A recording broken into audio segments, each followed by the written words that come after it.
बिस्मिल्लाहिर रहमानिर रहीम अल्हम्दुलिल्लाहि रब्बिल आलमीन वस्सलातु वस्सलामु अला सय्यिदिल मुरसलीन नबियना मुहम्मद व अला आलिहि व साहबिहि अजमाइन अम्मा बाद।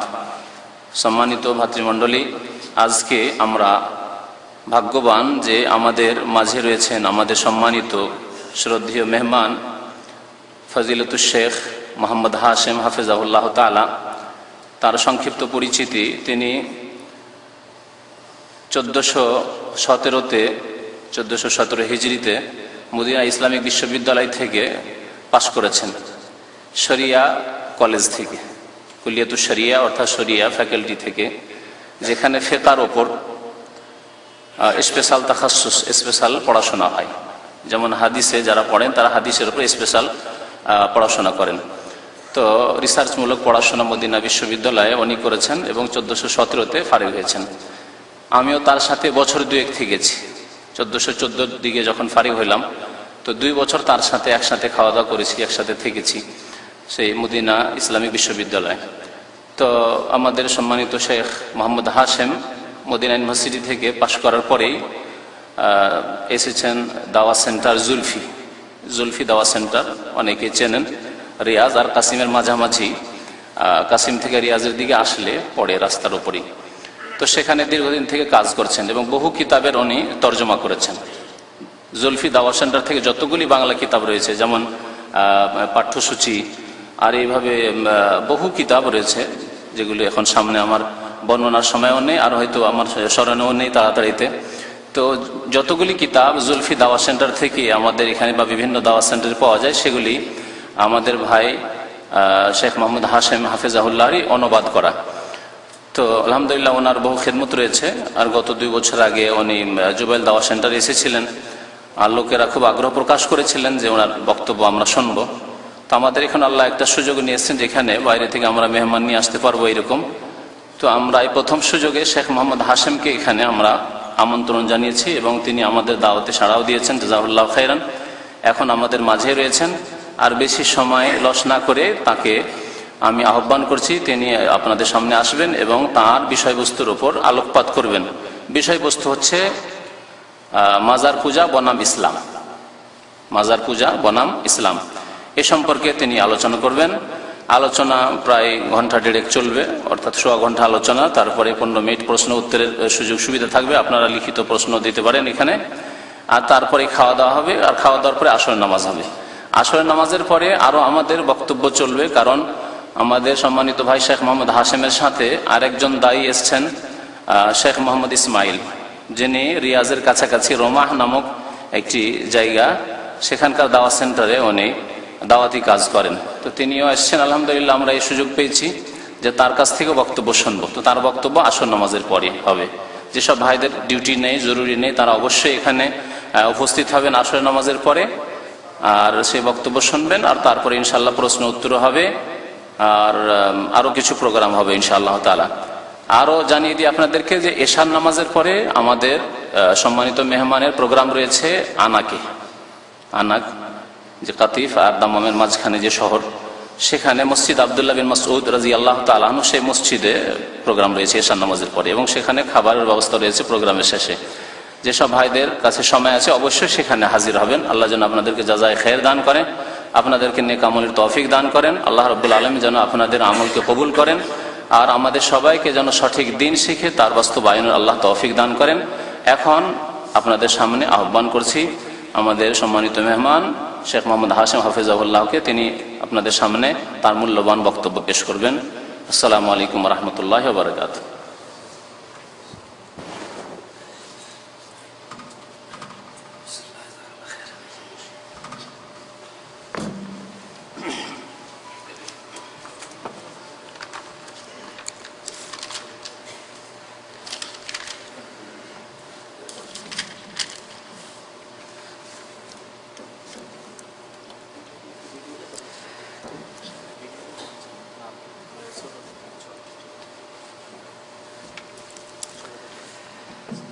السلام عليكم ورحمة الله وبركاته. الحمد لله نحمده ونستعينه ونستغفره ونؤمن به ونتوكل عليه ونعوذ بالله من شرور أنفسنا ومن سيئات أعمالنا من يهده الله فلا مضل له ومن يضلله فلا هادي له وأشهد أن لا إله إلا الله وحده لا شريك له وأشهد أن محمدا عبده ورسوله أما بعد فإن خير الحديث كتاب الله وخير الهدي هدي محمد صلى الله عليه وسلم وشر الأمور محدثاتها وكل محدثة بدعة وكل بدعة ضلالة وكل ضلالة في النار أعوذ بالله من الشيطان الرجيم بسم الله الرحمن الرحيم يا أيها الناس اتقوا ربكم الذي خلقكم من نفس واحدة وخلق منها زوجها وبث منهما رجالا كثيرا ونساء واتقوا الله الذي تساءلون به والأرحام إن الله كان عليكم رقيبا يا أيها الذين آمنوا اتقوا الله حق تقاته ولا تموتن إلا وأنتم مسلمون يا أيها الذين آمنوا اتقوا الله وقولوا قولا سديدا يصلح لكم أعمالكم ويغفر لكم ذنوبكم ومن يطع الله ورسوله فقد فاز فوزا عظيما أعوذ بالله من الشيطان الرجيم والذين يدعون من دون الله لا يخلقون شيئا وهم يخلقون أموات غير أحياء وما يشعرون أيان يبعثون وقال تعالى في موضع آخر أعوذ بالله من الشيطان الرجيم قال رب بما أغويتني لأزينن لهم في الأرض ولأغوينهم أجمعين إلا عبادك منهم المخلصين সম্মানিত শ্রোতা মণ্ডলী, উপস্থিত উলামায়ে কেরাম, সমস্ত তারিফ, সব রকমের প্রশংসা সেই মহান আল্লাহ রব্বুল আলামিনের জন্য, যে আল্লাহ আজ আমাকে সুযোগ করে দিয়েছেন আপনাদের সাথে সাক্ষাৎ করার। বিশেষ করে মতি ভাইয়ের সাথে বহুদিন আগে, কয়েক বছর অতিবাহিত হয়ে গেছে, যখন আমরা মদিনা ইউনিভার্সিটিতে একই সাথে থাকছি এবং ওঠা বসা করছি, চলাফেরা করছি। তারপরে দীর্ঘ একটি কাল কেটে গেছে যে আমাদের আপোষে কোনো সাক্ষাৎ ছিল না। যাই হোক, এটা আল্লাহ রাব্বুল আলামিনের একটা দয়া ও মেহেরবানি যে বহুদিন পরে আবার একই জায়গায় একত্রিত হয়েছি। আল্লাহ সুযোগ করে দিয়েছেন, আপনাদের সাথেও সাক্ষাৎ হলো, তাই সকলেই বলি আলহামদুলিল্লাহ। দরুদ ও সালাম বর্ষণ হোক বিশ্ব নবী হযরত আহমদে মুস্তফা মুহাম্মদে মুজতবা সাল্লাল্লাহু আলাইহি ওয়াসাল্লামের উপর। আল্লাহুম্মা সাল্লি ওয়া সাল্লিম আলা নবিয়িনা মুহাম্মদ ওয়া আলা আলিহি ওয়া সাহবিহি আজমাইন। আমার বিষয়বস্তু সম্পর্কে আপনারা জানেন। মাজার পূজা বলেন, কবর পূজা বলেন, আর মুর্দা পূজা, মৃত্যু পূজা বলেন, জিনিস একই।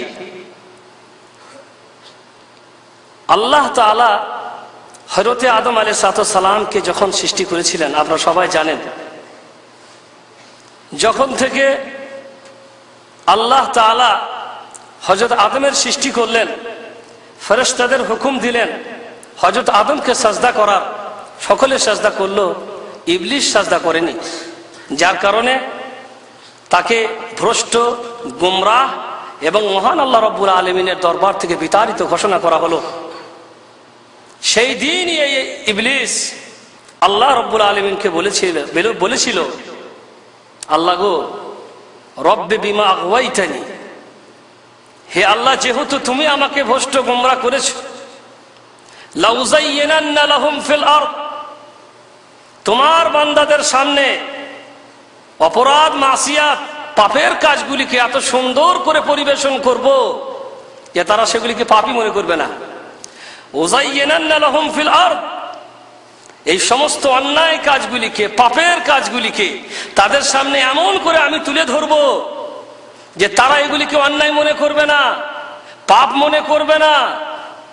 ওয়ালা উগবিয়ান্নাহুম আজমাইন, হে আল্লাহ, তোমার সমস্ত বান্দাদেরকে আমি গোমরাহ ভ্রষ্ট করব, কাউকে ছাড়বো না। তোমার দিনের উপরে কায়েম থাকবে, তোমার তাওহীদের উপরে কায়েম থাকবে, তোমার জমিনে কেবল তোমারই ইবাদত হবে, এ কাজ আমি হতে দিব না। ইল্লা ইবাদাকা মিনহুমুল মুখলাসিন, কিন্তু যারা তোমার মুখলিস, নিষ্ঠাবান, পাক্কা ঈমানদার, এরকম মানুষ যারা হবে তাদেরকে আল্লাহ আমি আমার জালে ফাঁসাতে পারবো না।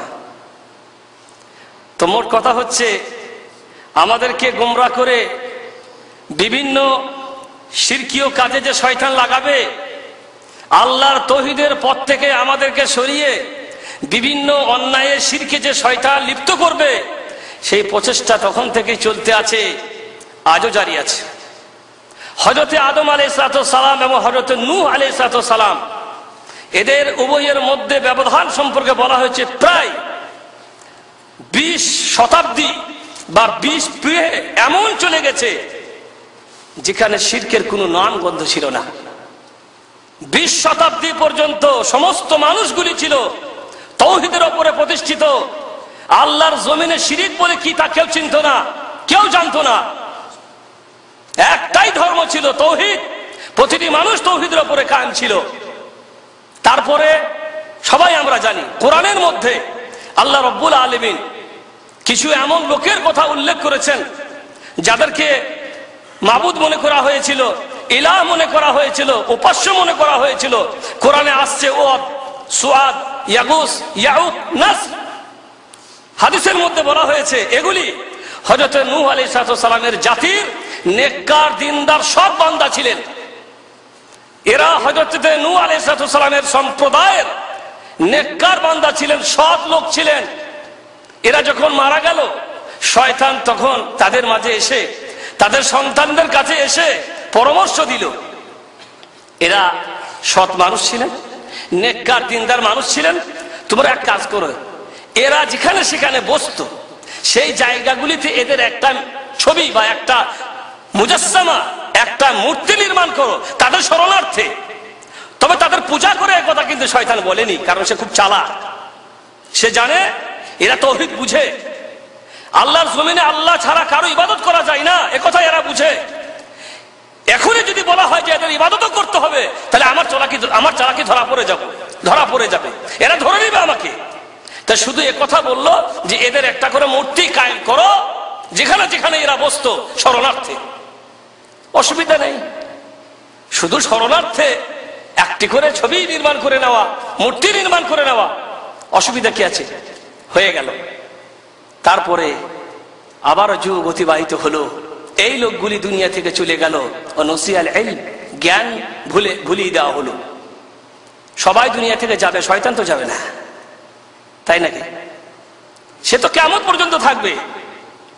সব চলে গেল, আবার শয়তান এলো, আরেক সম্প্রদায়। তখন তারা জানে না এই মূর্তিগুলি কেন নির্মাণ করা হয়েছে, এখানে এই ছবিগুলি কেন, এর প্রকৃতি কি, এর হাকিকাত কি, এরা কিন্তু জানে না।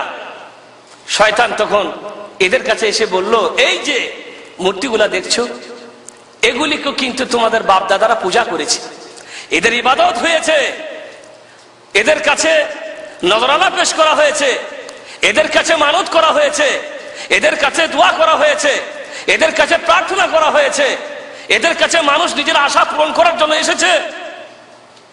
তোমরা কেন করো না?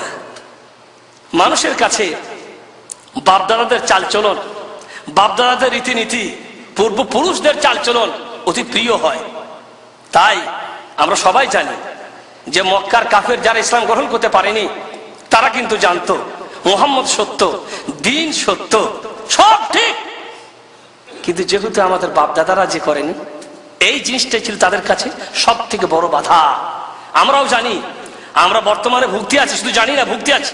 অনেকেই আমরা যারা এই পরিবেশ পেয়েছি, ইসলামিক সেন্টার পেয়েছি, সৌদি আরবের পরিবেশে এসে আমরা যারা সত্যকে জানতে পেরেছি, হককে বুঝতে পেরেছি, তৌহিদ জানতে পেরেছি, শিরকের ব্যাপার জানতে পেরেছি, আমরাও ভুক্তি আছি যে বাপ মাকে কি করে বোঝানো যায়। আমি দেশে গিয়ে কি করি, বাড়িতে গিয়ে, দেশে গিয়ে, মসজিদে গিয়ে কেমন করে নামাজ পড়বো? এখানে তো জানলাম এইভাবে নামাজ পড়তে হয়, এইভাবে নামাজ পড়তে হয়। সবাই যেমন আমরা ভুক্তি আছি, ওই রকম অবস্থা ছিল তাদেরও। তারাও ভাবতো সব ঠিক, কিন্তু আমাদের বাপদাদা যে করেনি, কেমন করে ত্যাগ করতে পারি? বাপদাদাদের চালচলন, পূর্বপুরুষদের চালচলন মানুষের কাছে বিরাট বিশাল জিনিস, যার ত্যাগ করে চারটিখানি কথা নয়। বর্তমান বিশ্বে এমন অনেক হাজারো হাজার লাখ লাখ মানুষ জ্ঞানী গুণী আছেন যারা ইসলাম বুঝে, ইসলাম জানে, এবং ইসলাম সত্য ধর্ম, কোরআন সত্য, আল্লাহর কিতাব বুঝে, কিন্তু তারা চিন্তা করে নিজের পরিবেশকে, নিজের বাড়িকে নিয়ে, নিজের মা বাপকে নিয়ে, নিজের স্ত্রী ছেলে সন্তানাদেরকে নিয়ে আমি ইসলাম হয়ে কি করব? আমার এই বিশাল পরিবার, বিশাল সমাজ, তাদেরকে আমি কেমন করে বুঝাবো? এই জিনিসগুলি মানুষের কাছে সব থেকে বেশি বাধা হয়ে দাঁড়ায়। তো যখন তাদের কাছে শয়তান তুলে ধরলো, তোমাদের বাপ দাদারা এগুলির পূজা করেছে, এদের কাছে এসে তারা নিজের আশা পূরণ করেছে, আর তোমরা করো না, তাদের কাছে ভালো লাগলো, তখন তারা তাদের পূজা শুরু করে দিল। এই ছিল সর্বপ্রথম আল্লাহর জমিনের শিরকের সৃষ্টি। সর্বপ্রথম হাদিসে বলা হয়েছে সর্বপ্রথম শিরিক সৃষ্টি হয়েছে হযরত নূহ আলাইহিস সালামের সম্প্রদায়ের মাঝে। ইতিপূর্বে 20 শতাব্দী পর্যন্ত আল্লাহর জমিনে শিরকের কোনো নাম গন্ধ ছিল না। শুরু হয়ে গেল মুর্দা পূজা, মৃত্যু পূজা, কবর পূজা। আল্লাহ রাব্বুল আলামিন বলছেন, ওয়াল্লাযীনা ইয়াদউনা মিন দুনিল্লাহ লা ইয়াখলুকুনা শাইয়্যান ওয়া হুম ইখলাকুন। মানুষ, আল্লাহকে বাদ দিয়ে যাদেরকে ডাকাডাকি করো, আল্লাহকে বাদ দিয়ে যাদের কাছে যাও, আল্লাহকে বাদ দিয়ে যাদেরকে তোমরা আল্লাহ বলে মনে করে যাদের তোমরা ডাকো, পূজা করো, লা ইয়াখলুকুনা শাইয়্যা, তারা কিছুই সৃষ্টি করতে পারে না। ওয়া হুম ইখলাকুন, তারাই সৃষ্ট, তাদেরকে আমি সৃষ্টি করেছি। যাদের কাছে তোমরা যাও, যাদেরকে তোমরা ডাকো, লা ইয়াখলুকুনা শাইয়্যা, তারা কিছুই সৃষ্টি করতে পারে না। ওয়া হুম ইখলাকুন, তারাই সৃষ্ট, তাদেরকে আমি আল্লাহ সৃষ্টি করেছি। শুধু তাই না, আমওয়াত, তারা মরে গেছে, মরে গেছে, এক তো সৃষ্টি করতে পারে না, তাদেরকে আমি আল্লাহ সৃষ্টি করেছি। তারপরে আবার কি? মৃত্যু, মরে গেছে। গায়রু আহিয়া, জীবিত না, জীবিত নয়, মরে কবরে চলে গেছে, পচে গেছে, হাড় ঘর কিচ্ছু নেই। এরকম মানুষকে তোমরা ডাকতে আছো। ওমা ইয়াশুরুনা আইয়ানা ইউবাসুন, শুধু তাই না, এরা একথাও জানে না যে কবর থেকে তাদেরকে কখন উঠানো হবে। কবরে যারা মরে চলে গেছে, তারা কি জানে যে আমরা কবর থেকে কখন উঠবো? কেউ জানে? কেউ জানে না। সবাই একথা জানি, কিয়ামত হবে, আর কিয়ামতে সকলকে কবর থেকে উঠানো হবে, পুনরুত্থান হবে, হাসর প্রান্তর, সেখানে সবাইকে একত্রিত হতে হবে, এ কথা জানি, কিন্তু কখন হবে জানি না। নবীকে জিজ্ঞাসা করা হয়েছিল, ইয়া রাসূলুল্লাহ, কিয়ামত কখন হবে? জানি না। কিয়ামতের জ্ঞান একমাত্র অদৃশ্য জগতের জ্ঞান, গায়বী ইলম, আল্লাহ ছাড়া কেউ জানে না। তবে হ্যাঁ, আল্লাহ নবীকে যখন জিজ্ঞাসা করা হয়েছিল কিয়ামতের নিদর্শন কি হবে, আল্লাহ নবী কিছু ছোট নিদর্শন আর কিছু বড় নিদর্শন বলে দিয়েছিলেন। কিয়ামতের পূর্বে এগুলি ঘটবে, যখন ঘটবে তখন জেনে রেখে দিও কিয়ামত অতি নিকটে। কিন্তু কিয়ামতটা কখন হবে এটা আল্লাহ ছাড়া কেউ জানে না। তো আল্লাহ বলছেন, যাদেরকে তোমরা ডাকো, 1 নম্বরে তারা কিছুই সৃষ্টি করে না, তাদেরকে আমি আল্লাহ সৃষ্টি করেছি। 2 নম্বরে তারা জীবিত না, মরে গেছে, মরে গিয়ে কবরে চলে গেছে, কি হয়েছে তারা নিজেই জানে না। 3 নম্বরে তারা নিজেরাই জানে না যে আমাদেরকে আল্লাহ কখন কখন তুলবেন কবর থেকে। যাদের মধ্যে এই গুণগুলি, তাদেরকে তোমরা ডাকো, তোমাদের কি করতে পারে? কি করতে পারে? কিছুই করার শক্তি তাদের আছে? মরে গেছে, কবরে চলে গেছে, হাড়গড় কিচ্ছু নেই, সিস্টেম করতে পারে না, তারাই সৃষ্ট। এ কথাও জানে না যে তাদেরকে আমি আল্লাহ কবর থেকে কখন উঠাইবো। যাদের নিজের ব্যাপারে জ্ঞান নেই, তারা তোমাদের কি করতে পারে? কিছুই করতে পারে না, কিন্তু মানুষ বুঝে না, মানুষ বুঝতে চেষ্টা করে না। মানুষের মাঝে সব থেকে বড় সমস্যা যেটা, যে মানুষ চেষ্টাই করে না যে আমি দুনিয়াতে কেন এসেছি, এই কথাটা বুঝার, আল্লাহ কেন পাঠিয়েছেন, আমার আসার উদ্দেশ্য কি, আল্লাহর পৃথিবী সৃষ্টি করার উদ্দেশ্য কি, আল্লাহর নবী পাঠানোর উদ্দেশ্য কি, আল্লাহর সার্বভৌমত্ব সৃষ্টি করার উদ্দেশ্য কি, এই উদ্দেশ্যটা বুঝার মানুষ সৃষ্টি করে না। ভাইরা, আমার কথা হচ্ছে, বর্তমানে আমরা মাজার পূজায়, কবর পূজায়, মৃত্যু পূজায় যে লিপ্ত হয়েছি, তার কিছু কারণ আছে। আমি কয়েকটি কারণের কথা আপনাদের সামনে বলবো। এক নম্বর কারণ মনে করলেন আল জাহলু বিদ্দীন আও বিহাকিকাতি হাদা দ্বীন ওয়া মা বুইসা বিহি রাসূলুল্লাহ সাল্লাল্লাহু আলাইহি ওয়াসাল্লাম। এক নম্বর কারণ হচ্ছে এই দ্বীনের হাকিকত, সত্যতা, প্রকৃত সম্পর্কে আমরা জানি না, যে আমাদের ইসলাম ধর্মের হাকিকত, প্রকৃত সত্যতা কি, আর এই দ্বীনের নবীকে, আল্লাহর রাসূলকে কেন পাঠানো হয়েছিল, এই জিনিসটা আমরা বুঝি না। ইবনুল কাইয়িম রাহিমাহুল্লাহ তিনি তার কিতাবের মধ্যে লিখছেন যে মানুষ বর্তমানে কবর পূজায় লিপ্ত হয়েছে, তার এক নম্বর কারণ হচ্ছে যে তারা তাদের দ্বীন সম্পর্কে বুঝে না, দ্বীনি জ্ঞান তাদের মধ্যে নেই, আর তারা আমাদের নবী মুহাম্মদ রাসূলুল্লাহ সাল্লাল্লাহু আলাইহি সাল্লামকে কেন পাঠানো হয়েছিল, এই হাকিকতটা, এই সত্যতাও তারা বুঝে না। আমরা জানি আল্লাহ কোরআনে বলেছেন, লাকাদ মান্নাল্লাহু আলাল মুমিনিন ইয বা'আসা ফীহিম রাসূলাম মিনহুম ইয়াতলু আলাইহিম আয়াতিহি ওয়া ইউযাক্কিহিম ওয়া ইউআল্লিমুহুমুল কিতাবা ওয়াল হিকমা ওয়া ইন কানু মিন ক্বাবলু লাফী যালালিম মুবিন। আল্লাহ বলেছেন এখানে যে নবীকে কেন পাঠিয়েছিলাম, কি কারণে, কি উদ্দেশ্যে, নবী করতেন কি, নবীর কাজ কি ছিল। আল্লাহ বলছেন, আমি মুমিনদের প্রতি অনুগ্রহ করে তাদেরই মধ্য থেকে একজন নবী পাঠাইলাম। তার কাজ কি, ইয়াতলু আলাইহিম আয়াতি, এই নবী মানুষদেরকে আয়াত, আল্লাহর কোরআনের কথা পড়ে পড়ে শোনান, ওয়া ইউযাক্কিহিম, তাদেরকে পাক ও পবিত্র করেন, কি থেকে, শিরক থেকে, পাক ও পবিত্র করেন শিরক থেকে, ওয়া ইউআল্লিমুহুমুল কিতাবা ওয়াল হিকমা, এবং তাদেরকে কিতাব এবং হিকমতের কথা শিক্ষা দেন, কোরআনের কথা, হিকমতের কথা শিক্ষা দেন। এখানে আল্লাহ রাব্বুল আলামিন নবী পাঠিয়েছিলেন মানুষদেরকে শিরক থেকে পাক ও পবিত্র করতে, কবর পূজা থেকে পাক ও পবিত্র করতে, গায়রুল্লাহর পূজা থেকে মানুষদেরকে পাক ও পবিত্র করতে, কাবা শরীফকে পাক ও পবিত্র করতে, তাদের ওখানে স্থাপিত মাবুদগুলিকে কাবা থেকে বের করার জন্য, আল্লাহ রাব্বুল আলামিনের জমিনকে পাক পবিত্র করার জন্য, শিরক মুক্ত করার জন্য আল্লাহ রাব্বুল আলামিন পাঠিয়েছিলেন নবী মুহাম্মদ রাসূলুল্লাহ সাল্লাল্লাহু আলাইহি ওয়াসাল্লামকে। এই প্রকৃতিকে আমরা ভুলে গেছি, এই জিনিসটাই আমরা ভুলে গেছি যে রাসূল কারীম সাল্লাল্লাহু আলাইহি ওয়াসাল্লাম যখন এসেছিলেন তখন তারাও মৃত্যু পূজায়, কবর পূজায় আর প্রতিমা পূজায় লিপ্ত ছিল। তাদেরকে পাক পবিত্র করার জন্য মুহাম্মদ রাসূলুল্লাহ সাল্লাল্লাহু আলাইহি ওয়াসাল্লাম এসেছেন। আর সেই মূর্তি পূজায়, সেই মৃত্যু পূজায়, মুর্দা পূজায় লেগে গেছি। আজকে আমরা উম্মতে মুহাম্মদ সাল্লাল্লাহু আলাইহি ওয়াসাল্লাম ভুলে গেছি।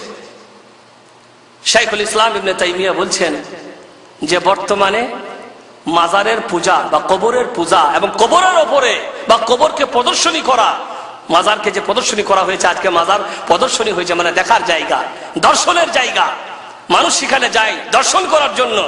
এই যে করা হয়েছে, এগুলি হয়েছে ইসলামের নামে অভিনব আবিষ্কৃত বিদআত। আর এগুলা করেছে এমন কিছু মানুষ যাদের কাছে ইসলামিক সঠিক জ্ঞান নেই, যারা ইসলামের জ্ঞান রাখে না। স্বার্থপর কিছু আলেম আছে যারা এই সমস্ত কাজকে আবিষ্কার করে মানুষের, সাধারণের মাঝে এগুলির প্রতি মানুষের মধ্যে আকর্ষণ সৃষ্টি করিয়েছে।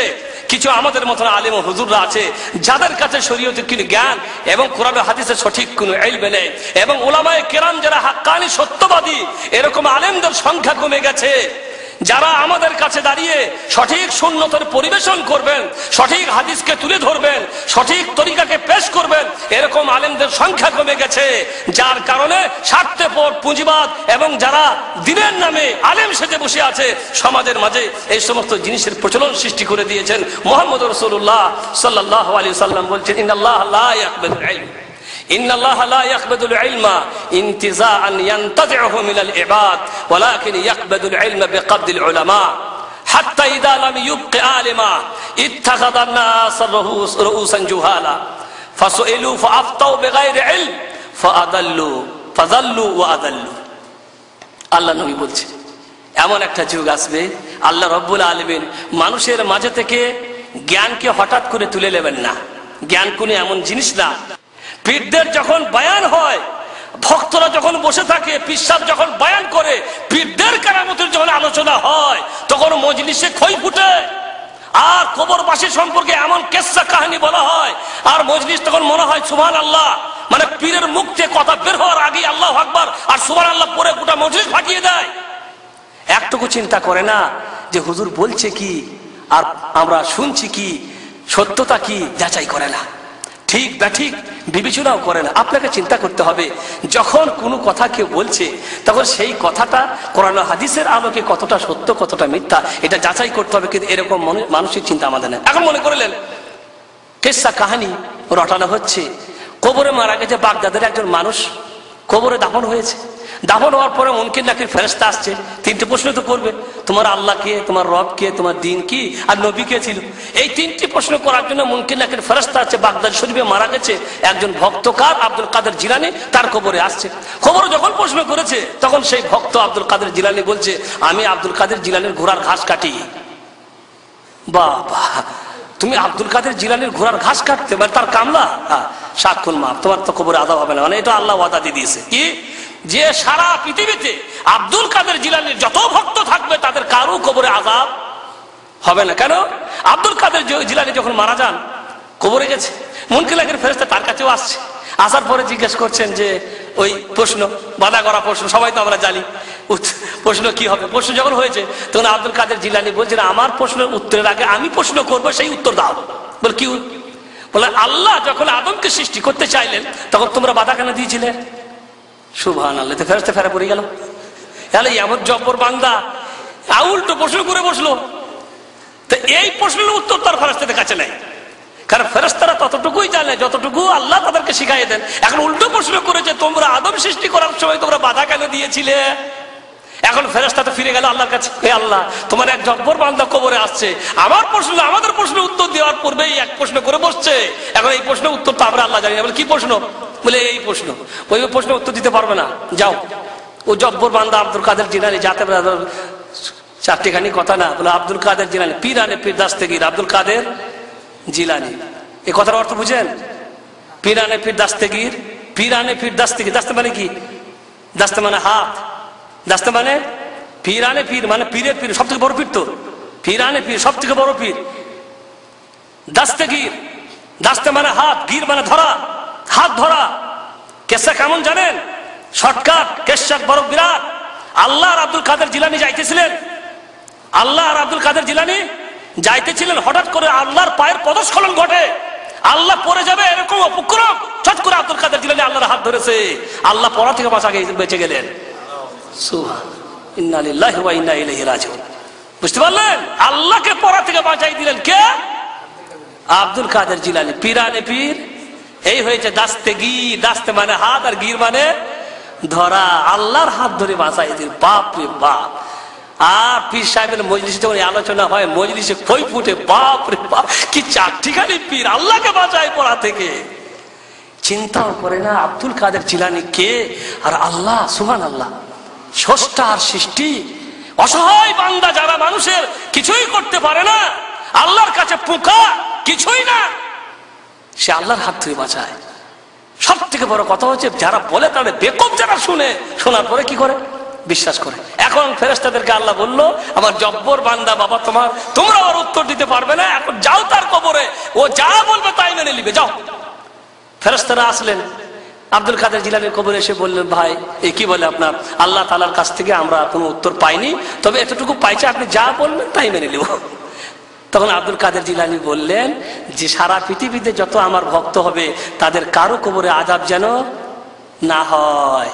বাস, আল্লাহ রাব্বুল আলামিনের বান্দাদের যারা আব্দুল কাদের জিলানী হবে তাদের কবরে আযাব হবে না। তাই এই ঘোড়ার ঘাস কাটার লোক বললো, আমি আব্দুল কাদের জিলানীর ঘোড়ার ঘাস কাটি। বাস, আর কি অসুবিধা? আমার বলার উদ্দেশ্য ভাইরা আমার, কিসসাগুলো বর্ণিত হচ্ছে, কাণ্ডগুলি ঘটছে কবরের মধ্যে। বিশ্বাস বর্ণনা করছেন আল্লাহর এই জমিনে মানুষ জ্ঞানী বান্দাদের কাছে একটাও চিন্তা করছে না, কবরে যদি কাণ্ডগুলো ঘটলো, হে বিশ্বাস তোমাকে কথা কে বয়ান করে গেল? জিবরাইল কোন ফেরেশতা আসছে তোমার কাছে? চিন্তা করে কেউ? কেউ ভাবে না।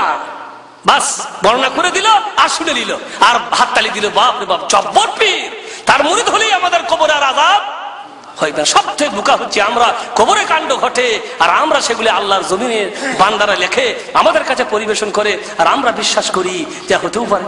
এখন একজন হুজুর সাহেব খুব নবীর শানে দরুদ পাঠ করে। আমাদের তো দরুদ জানেন কেমন দরুদ হয়, আমাদের তো বিভিন্ন বানাওয়াটি দরুদ, ইয়া নবী সালাম আলাইকা, আর অমুক ইয়া হাবিবুল্লাহ সালাম আলাইকা। তো এরকম ভাবে উর্দুতে এক হুজুর সাহেব তাকরির করছে, তাকরির করতে করতে বলছে মুস্তফা জানে রহমত পে লাখো সালাম, পড়ো দরুদ, মুস্তফা জানে রহমত পে লাখো সালাম। তখন সবাই পড়ছে, পড়তে পড়তে ঝোঁকে বলছে যে আল্লাহর নবীর যুগে ফেরেশতারাও পর্যন্তই কি বলে, আল্লাহর নবীর সাহাবারা পর্যন্ত এই দরুদ পড়তো। কি দরুদ? মুস্তফা জানে রহমত পে লাখো সালাম, তারা এই দরুদ পড়ছে। এখন একজন মজলিস থেকে উঠে বলছেন, হুজুর আল্লাহর নবীর এই যে সাহাবীরা ওরা কি উর্দু ভাষা জানতেন নাকি? তখন হুজুর বলছে ওই ওকে বার করো, ওই ওয়াহাবি, ওই ওয়াহাবি। বুঝতে পারলেন? ধরার লোক ঠিকই ধরছে যে ওরা তো উর্দু জানতো না, তো এই উর্দু কি করে দরুদ শরীফ হতে পারে? এগুলা বলা হয় ধরা। এইভাবে মানুষকে ধরা উচিত। একজন বর্ণনা করছে আল্লাহ রসুল যাইতে আছেন, আল্লাহর নবীর ব্যাপারে এই কথা আছে যে আল্লাহর নবীকে আগে থেকে সালাম দিতে পারতো না, আল্লাহর নবীকে আগে থেকে কেউ সালাম দিতে পারতো না, এরকম কথার প্রমাণ কি বলে না প্রচলিত আছে। আল্লাহর নবী সবাইকে আগে থেকে কি করতেন? এটা আল্লাহর নবীর একটা চরিত্র ছিল যে আল্লাহর নবী সবাইকে সালাম দিতেন, ছোটদেরকেও সালাম দিতেন। ছোটরা খেলা করছে, আমার নবী বিশ্ব নবী মুহাম্মদ রাসূলুল্লাহ সাল্লাল্লাহু আলাইহি সাল্লাম নৈতিকতার উচ্চ শিখরে তিনি প্রতিষ্ঠিত ছিলেন, সমস্ত আখলাকি চরিত্র সমস্ত গুণে গুণান্বিত ছিলেন বিশ্ব নবী মুহাম্মদ রাসূলুল্লাহ সাল্লাল্লাহু আলাইহি সাল্লাম। তাই ছোটরা খেলা করলেও আল্লাহর নবী গিয়ে তাদের মাথায় হাত দিয়ে বলতেন আসসালামু আলাইকুম, সালাম দিতেন। এগুলো শিক্ষা, তারবিয়া, তাদেরকে সালাম শিক্ষা দিতেন। তো আল্লাহর নবী একদিন কোথাও যাইতেছেন, আল্লাহর নবীকে কেউ আগে সালাম দিতে পারতো না। হঠাৎ করে থেকে কে আগে সালাম দিয়েছে আল্লাহর নবীকে? আল্লাহর নবী ডানে দেখে তাকায়, বামায় তাকায়, সামনের দিকে তাকায়, পেছন দিকে তাকায়, কাউকে দেখতে পাই না, কিন্তু সালাম পাইছেন। আর এ সালাম কে দিল রে, এ সালাম কে দিল রে? হঠাৎ করে আকাশের দিকে যখন তাকায় তখন দেখেন গাছের উপরে এক শয়তান বসে আছে। শয়তান বসে আছে বলছিলেন, আমি বলছি আর কি তাদের মুখের ভাষা, যে দেখে গাছের পেছনে এক শয়তান বসে। কে বসে আছে? তো দেখে গাছের উপরে বসে আব্দুল ওয়াহাব বসে আছে। কে বসে আছে? যেখান থেকে আমরা শিখেছি ওয়াহাবি, শিখেছি না? ওয়াহাবিদেরকে বদনাম করার জন্য, ওয়াহাবিদেরকে নিন্দিত করার জন্য বলা হচ্ছে যে এই বেয়াদব বসে আছে গাছের ওপরে, গাছের ওপর থেকে আল্লাহ নবীকে কি দিচ্ছে? সালাম দিচ্ছে। মজলিসের সমস্ত মানুষ বলছে সুবহানাল্লাহ, এত বড় বেয়াদব এই আব্দুল ওয়াহাব, এই ওয়াহাবি দল, এরাই সেই লোকের দল। এরা সারা পৃথিবীতে যাদেরকে বদনাম করা হয় ওয়াহাবি নামে, এই লোক গাছের ওপর থেকে আল্লাহ নবীকে সালাম দেয়। একটুকু চিন্তা করলো না যে আব্দুল ওয়াহাব কখন আসছিলেন আর মুহাম্মদ রাসূলুল্লাহ সাল্লাল্লাহু আলাইহি সাল্লাম কখন আসছিলেন? চিন্তা করলো? তো ভাইরা আমার কথা হচ্ছে, মানুষকে সবসময় চিন্তা করতে হবে যে বলছে কথাটা কোন পর্যায়ে যাচ্ছে, কোথায় গিয়ে বিরোধ খাচ্ছে, কোথায় গিয়ে টক্কর খাচ্ছে, এগুলি বোঝার চেষ্টা করতে হবে। কিন্তু মানুষ বুঝতে চেষ্টা করে না, যার কারণে সমস্যা বেঁধে গেছে আমাদের। যে আমরা কবরওয়ালাদেরকে নিয়ে ওদের ব্যাপারে কেসা কাহিনী রটানো হয়, ওরা এই করতে পারে, ওরা তাই করতে পারে, অমুকের ছেলে হয়েছিল, ছেলে দিয়েছে, অমুকে বিচারে কতদিন থেকে গ্যাস্ট্রিক রোগীতে ভুগছিল বলার শেষ নেই, কত ডাক্তার দেখালো রোগ ভালো হয় না, তারপরে গিয়ে ওখানে মানত করে এলো, আল্লাহ দিলে রোগ ভালো হয়ে গেছে, অমুক এই বিভিন্ন কাহিনী বলার শেষ নেই। তারপরে 3 নম্বর কারণ হচ্ছে সুউল ফাহাম লিল কোরআন ওয়াস সুন্নাহ, কোরআন ও হাদিসকে বুঝতে ভুল করা। কোরআন ও হাদিসকে বুঝতে এখন কিছু কথা আছে কোরআনে, যার অর্থ সঠিক হয় একরকম, তার একটা অপব্যাখ্যা করে আর এক রকম করা হয়। কোরআনে আছে যেমন মনে করলেন আল্লাহর নবী বলেছেন, আল্লাহ তাআলা বলছেন কুল ইন্নামা আনা বাশারুম মিসলুকুম, কুল তুমি বলে দাও যে আমি তোমাদেরই মতনই একজন মানুষ। আবার এই আয়াতটার অর্থ করছে আর একজন কেমন করে, কুল তুমি বলে দাও ইন্নামা আনা, আমি নই, বাশারুন মানুষ, মিসলুকুম তোমাদের মতো, আমি তোমাদের মতো কোন মানুষ নই। চিন্তা করলেন আয়াত একটাই, তর্জমা হলো করকম 2 রকম। সঠিক তর্জমা হচ্ছে হে নবী তুমি বলে দাও ইন্নামা আনা, অবশ্যই আমি, বাশারুন মানুষ, মিসলুকুম তোমাদের মতনই। সেই আয়াতটাকেই ওরা আবার তর্জমাটা উল্টো করে বলছে, কুল তুমি বলে দাও ইন্নামা আনা, আমি নই, ইন্নামা আনা আমি নই, বাশারুন মিসলুকুম তোমাদের মতনই মানুষ। তো কোরআনের হাদিসের অপব্যাখ্যা ভুল তর্জমা করেও মানুষদেরকে বোকা বানানো হয়। এরকম ভাবে কবর পূজাতে লাগানো হয়েছে মানুষদের কোরআনে আয়াতের ব্যাখ্যা ভুল করে। কেমন করে? একটি আয়াতের মধ্যে আসছে আল্লাহ রাব্বুল আলামিন বলছেন ওয়ালাউ আন্নাহুম ইয যালামু আনফুসাহুম জাউকা ফাস্তাগফিরুল্লাহ ওয়াস্তাগফারা লাহুমুর রাসূল লাওয়াজাদুল্লাহ তাওয়াবার রাহিমা। যদি মানুষ নিজের উপরে জুলুম করে ভুল করে যাও নবী তোমার কাছে আসে ফাস্তাগফিরুল্লাহ, আর তারা যদি আল্লাহর কাছে ক্ষমা প্রার্থনা করে, ওয়াস্তাগফারা লাহুমুর রাসূল, আর রাসূলও যদি তাদের হয়ে আল্লাহর কাছে ক্ষমা চেয়ে দেন, লাওয়াজাদুল্লাহ তাওয়াবার রহিমা, তাহলে দেখবে আল্লাহ রাব্বুল আলামিন তাদের জন্য তাওয়াব, ক্ষমাশীল, রহিম, দয়াবান।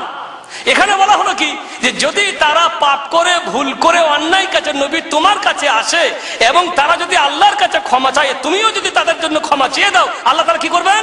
ক্ষমা করে দিবেন। মুফাসসিরিনগণ বলছেন, বড় বড় পণ্ডিত যারা তাফসীরের কিতাব লিখেছেন, যারা কোরআন ও হাদিসকে বুঝেছেন, সাহাবীরা যারা কোরআন ও হাদিসকে আয়াতকে বেশি বুঝতেন, তারা তাদের সূত্রে লেখা হয়েছে যে এই যে আশা, নবীর কাছে আসা, এই নবীর জামানার বা তার জীবদ্দশার সাথে নির্দিষ্ট, মানে যখন নবী বেঁচে ছিলেন তখন যদি কোনো মানুষ ভুল করে আল্লাহ নবীর কাছে এসে বলতেন, ইয়া রাসূলুল্লাহ আমার দ্বারা এই ভুলটা হয়ে গেছে, ইয়া রাসূলুল্লাহ মেহেরবানি করে আপনি আমার ক্ষমার ব্যবস্থা করে দেন, আল্লাহ নবী যদি তার হয়ে আল্লাহর কাছে ক্ষমা চেয়ে দিতেন, আল্লাহ তাআলা তার দোয়া কবুল করে তাকে কি করতেন? এটা বাস্তব কথা। আল্লাহর নবীর জামানাতে পানি হয়নি, সাহাবীরা আসছেন, আল্লাহর নবীকে বলছেন, ইয়া রাসূলুল্লাহ বৃষ্টি হয় না, মেহেরবানি করে আল্লাহর কাছে দোয়া করে দেন যাতে করে আমাদের বৃষ্টি হয়। নবী আমার দোয়া করেছেন, তাদের বৃষ্টি হয়েছে না হয়নি? কোন মানুষ পেটের ব্যথায় ভুগেছে, আল্লাহ নবী দোয়া করে দিলে আল্লাহ রাব্বুল আলামিন তাকে ভালো করে দিয়েছেন। হযরত আলীর চোখে ব্যথা, চোখ তাকাইতে পারে না, চোখ দিয়ে দেখতে পায় না, তিনি ফজরের নামাজে শরীক হয়নি, আল্লাহ নবী বলছেন আলী কোথায়? বলে হুজুর উনি খেমার মধ্যে বসে আছেন, চোখে চরম ব্যথা, দেখতে পায় না। আল্লাহ নবী বলছেন আলীকে নিয়ে এসো। আলীকে নিয়ে আসা হলো। মুহাম্মদ রাসূলুল্লাহ সাল্লাল্লাহু আলাইহি সাল্লাম পবিত্র থুতু মুবারক তার চোখে লাগিয়ে দিলে সমস্ত তার চোখের ব্যথা শেষ হয়ে গেল এবং সুন্দর দৃষ্টি ফিরে এলো। নবীর জামানাতে মানুষ যখনই কোনো সমস্যা নিয়ে এসছে, আল্লাহ নবীকে বললে আল্লাহ নবী তার জন্য দোয়া করে দিয়েছেন, আল্লাহর কাছে নবীর দোয়া কবুল হয়েছে। কিন্তু এই আশাটা নবীর মৃত্যুর পরে নয়। এরা বলছে না জীবদ্দশায় এলেও কাজ হবে আর মরার পরে এলেও কি হবে? বলে তিনি তো মারা গেছেন। বলে মারা গেলেও অসুবিধা নাই, কবর তো আছে। নবীর কবরের কাছে যাও, কবরে গিয়ে বলো ইয়া মুহাম্মদ, ইয়া রাসূলুল্লাহ, ইয়া হাবিবাল্লাহ, আমি বাংলাদেশের মাটি থেকে অমুক ডিস্ট্রিক্ট থেকে তোমার কাছে এসেছি, এরকম সমস্যা নেই, ইয়া রাসূলুল্লাহ তুমি আমার সমস্যার সমাধান করো। কোরআনের আয়াতে আল্লাহ বলেছেন এই ব্যাখ্যা। কোরআন ও হাদিসকে বুঝতে ভুল করা। মুফাসসিরগণ বলছেন না, নবী মরে যাওয়ার পরে দুনিয়ার সাথে তার কোনো সম্পর্ক নাই। বলে আছে নাকি? সুবহানাল্লাহ। আল্লাহ নবী দুনিয়া থেকে চলে গেছেন, সাহাবীরা যে কত সমস্যায় ভুগছিলেন। নবী দুনিয়া থেকে মরে গেলেন, সর্বপ্রথম সমস্যা সৃষ্টি হলো যে খলিফা কে হবে। আনসাররা বলছেন আমাদের থেকে একজনকে বানান আর মুহাজিরদের থেকে একজনকে বানান, দুইজন খলিফা হোক, অসুবিধা কি আছে? যাতে করে তার কারো মনে কোনো ব্যথা না হয়। আনসারদের একজন প্রেসিডেন্ট আর আমাদের একজন প্রেসিডেন্ট, দুইজনে হলেই অসুবিধা কি আছে? হযরত আবু বকর বলছেন না, আমার নবী বলেছেন মুহাম্মদ রাসূলুল্লাহ সাল্লাল্লাহু আলাইহি সাল্লাম ইমাম খলিফা যে হবে সে কুরাইশদের মধ্য থেকেই একজন হবে। সাহাবীরা যখন নবীর এই কথাকে শুনলেন তখন সবাই চুপ হয়ে গেল, বলে আর দ্বন্দ্ব থাকবে না। নবী যখন বলেছেন তখন খলিফা কুরাইশদের মধ্য থেকেই একজন হবে। সকলেই তখন ঐক্যমত হয়ে আবু বকর রাদিয়াল্লাহু তাআলা আনহুকে খলিফা বানাই নিলেন। আমার কথা হচ্ছে ভাইরা আমার, নবীর লাশ কিন্তু তখন সেখানেই রাখা আছে। নবীর লাশ তখন সেখানে রাখা আছে, এই সমস্যায় ভুগতে আছেন। নবীকে জিজ্ঞাসা করলেই তো হতো, হুজুর আপনিই বলে দেন খলিফা কাকে বানাইবো। কিন্তু সাহাবীরা জানেন যে আমার নবীর সাথে আমাদের আর কোনো সম্পর্ক নেই। সুবহানাল্লাহ। অনেক ঘটনা। আল্লাহর নবীর জামানাতে যখন অনাবৃষ্টি দেখা দিয়েছে, সাহাবীরা আসছেন আল্লাহর নবীকে বলছেন ইয়া রাসূলুল্লাহ চরম সমস্যায় পড়েছি, গরু ছাগল মরে যায়, বৃষ্টি হয় না, বড় সমস্যা, মানুষগুলির বড় চরম পরিস্থিতির শিকার হয়ে গেছে। ইয়া মুহাম্মদ রাসূলুল্লাহ জুমার খুতবা দিচ্ছেন আল্লাহর নবী, সাহাবী দাঁড়ায় গেছেন খুতবার নবীর সামনে দাঁড়িয়ে বলছেন ইয়া রাসূলুল্লাহ খুতবা বন্ধ করে আমাদের জন্য দোয়া করো, আল্লাহর কাছে যেন আমাদের বৃষ্টি হয়, আমরা চরম অসুবিধায় ভুগতে আছি। আল্লাহর নবী মিম্বরে দাঁড়িয়ে সঙ্গে সঙ্গে হাত তুলে আল্লাহকে বলছেন ইয়া আল্লাহ তুমি বৃষ্টি দাও, মানুষ পেরেশানিতে ভুগতে আছে। আল্লাহ নবীর দোয়া সঙ্গে সঙ্গে কবুল হয়েছে। সাহাবীরা বলছেন আকাশে কোথাও একটুকু বাদল ছিল না, এক সেকেন্ডের মধ্যে বাদল যে কোথায় থেকে হলো আর মুষলধারায় বৃষ্টি শুরু হয়ে গেল। এক জুমা থেকে আরেক জুমা পর্যন্ত বৃষ্টি, মানুষগুলি এবারে ডুবতে শুরু করছে, এত বৃষ্টি হয়ে গেছে।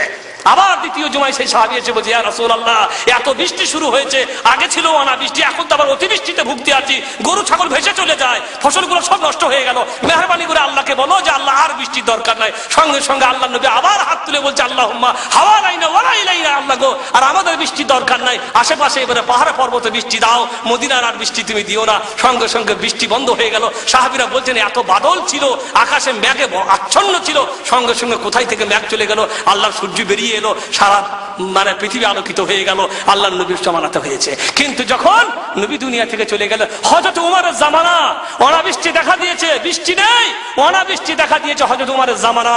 হযরত উমর রাদিয়াল্লাহু তাআলা আনহু আল্লাহর কাছে দোয়া করে বলছেন, দেখেন সমস্ত সাহাবীরা জানতেন নবীর সাথে আমাদের কোনো সম্পর্ক নেই, কবরে নবী আছেন, তার দেহ অক্ষয় অবস্থায় আছে, কিন্তু তবু দুনিয়ার সাথে মুহাম্মদ রাসূলুল্লাহর কোনো সম্পর্ক নেই।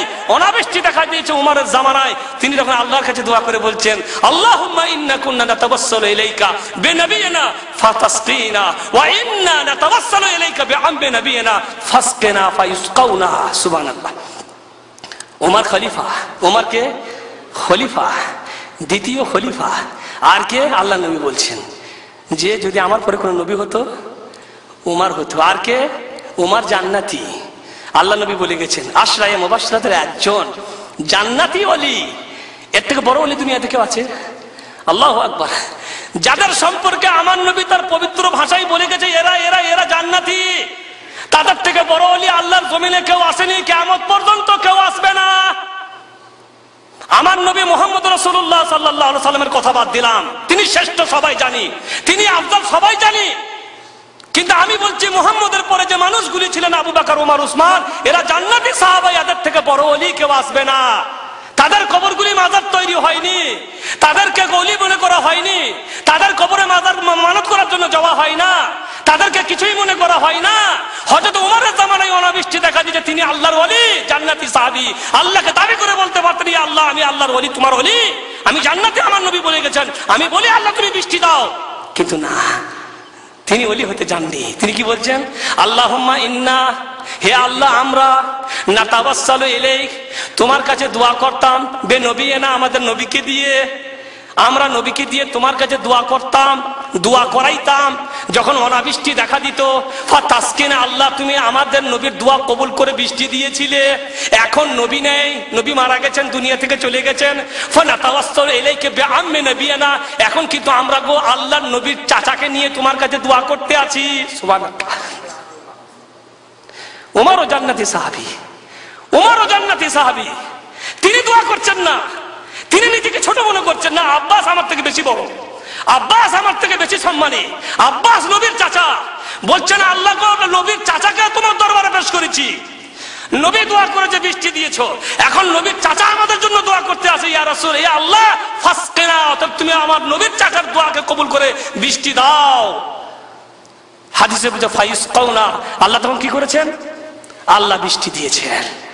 আমার বলার উদ্দেশ্য হচ্ছে মরার পরে যদি নবীর সাথে তাদের আমাদের কোন সম্পর্ক থাকতো, তাহলে সাহাবীরা সমস্ত সমস্যার কথা নবীকে গিয়ে বলতেন, কবরে গিয়ে বলতেন, আর তাদের সমস্যার সমাধান হয়ে যেত। কিন্তু তারা জানতেন যে না, নবীর সাথে আমাদের কোন সম্মান, সেই কি বলে আপনার কোন সম্পর্ক নাই। নবী হলেন অসহায় একজন বান্দা। কি বান্দা? আল্লাহর নবী বলছেন আমি অসহায় একজন বান্দা, আমার কোনো পাওয়ার নাই, আমার কোনো শক্তি নেই, আমি অসহায় বান্দা। কেমন করে? সুবহানাল্লাহ। আমরা সবাই জানি আল্লাহ নবীর 3টে ছেলে ছিল। কটা ছেলে? 4টা মেয়ে আর 3টে ছেলে। শেষ ছেলের নাম কি ছিল? ইব্রাহিম।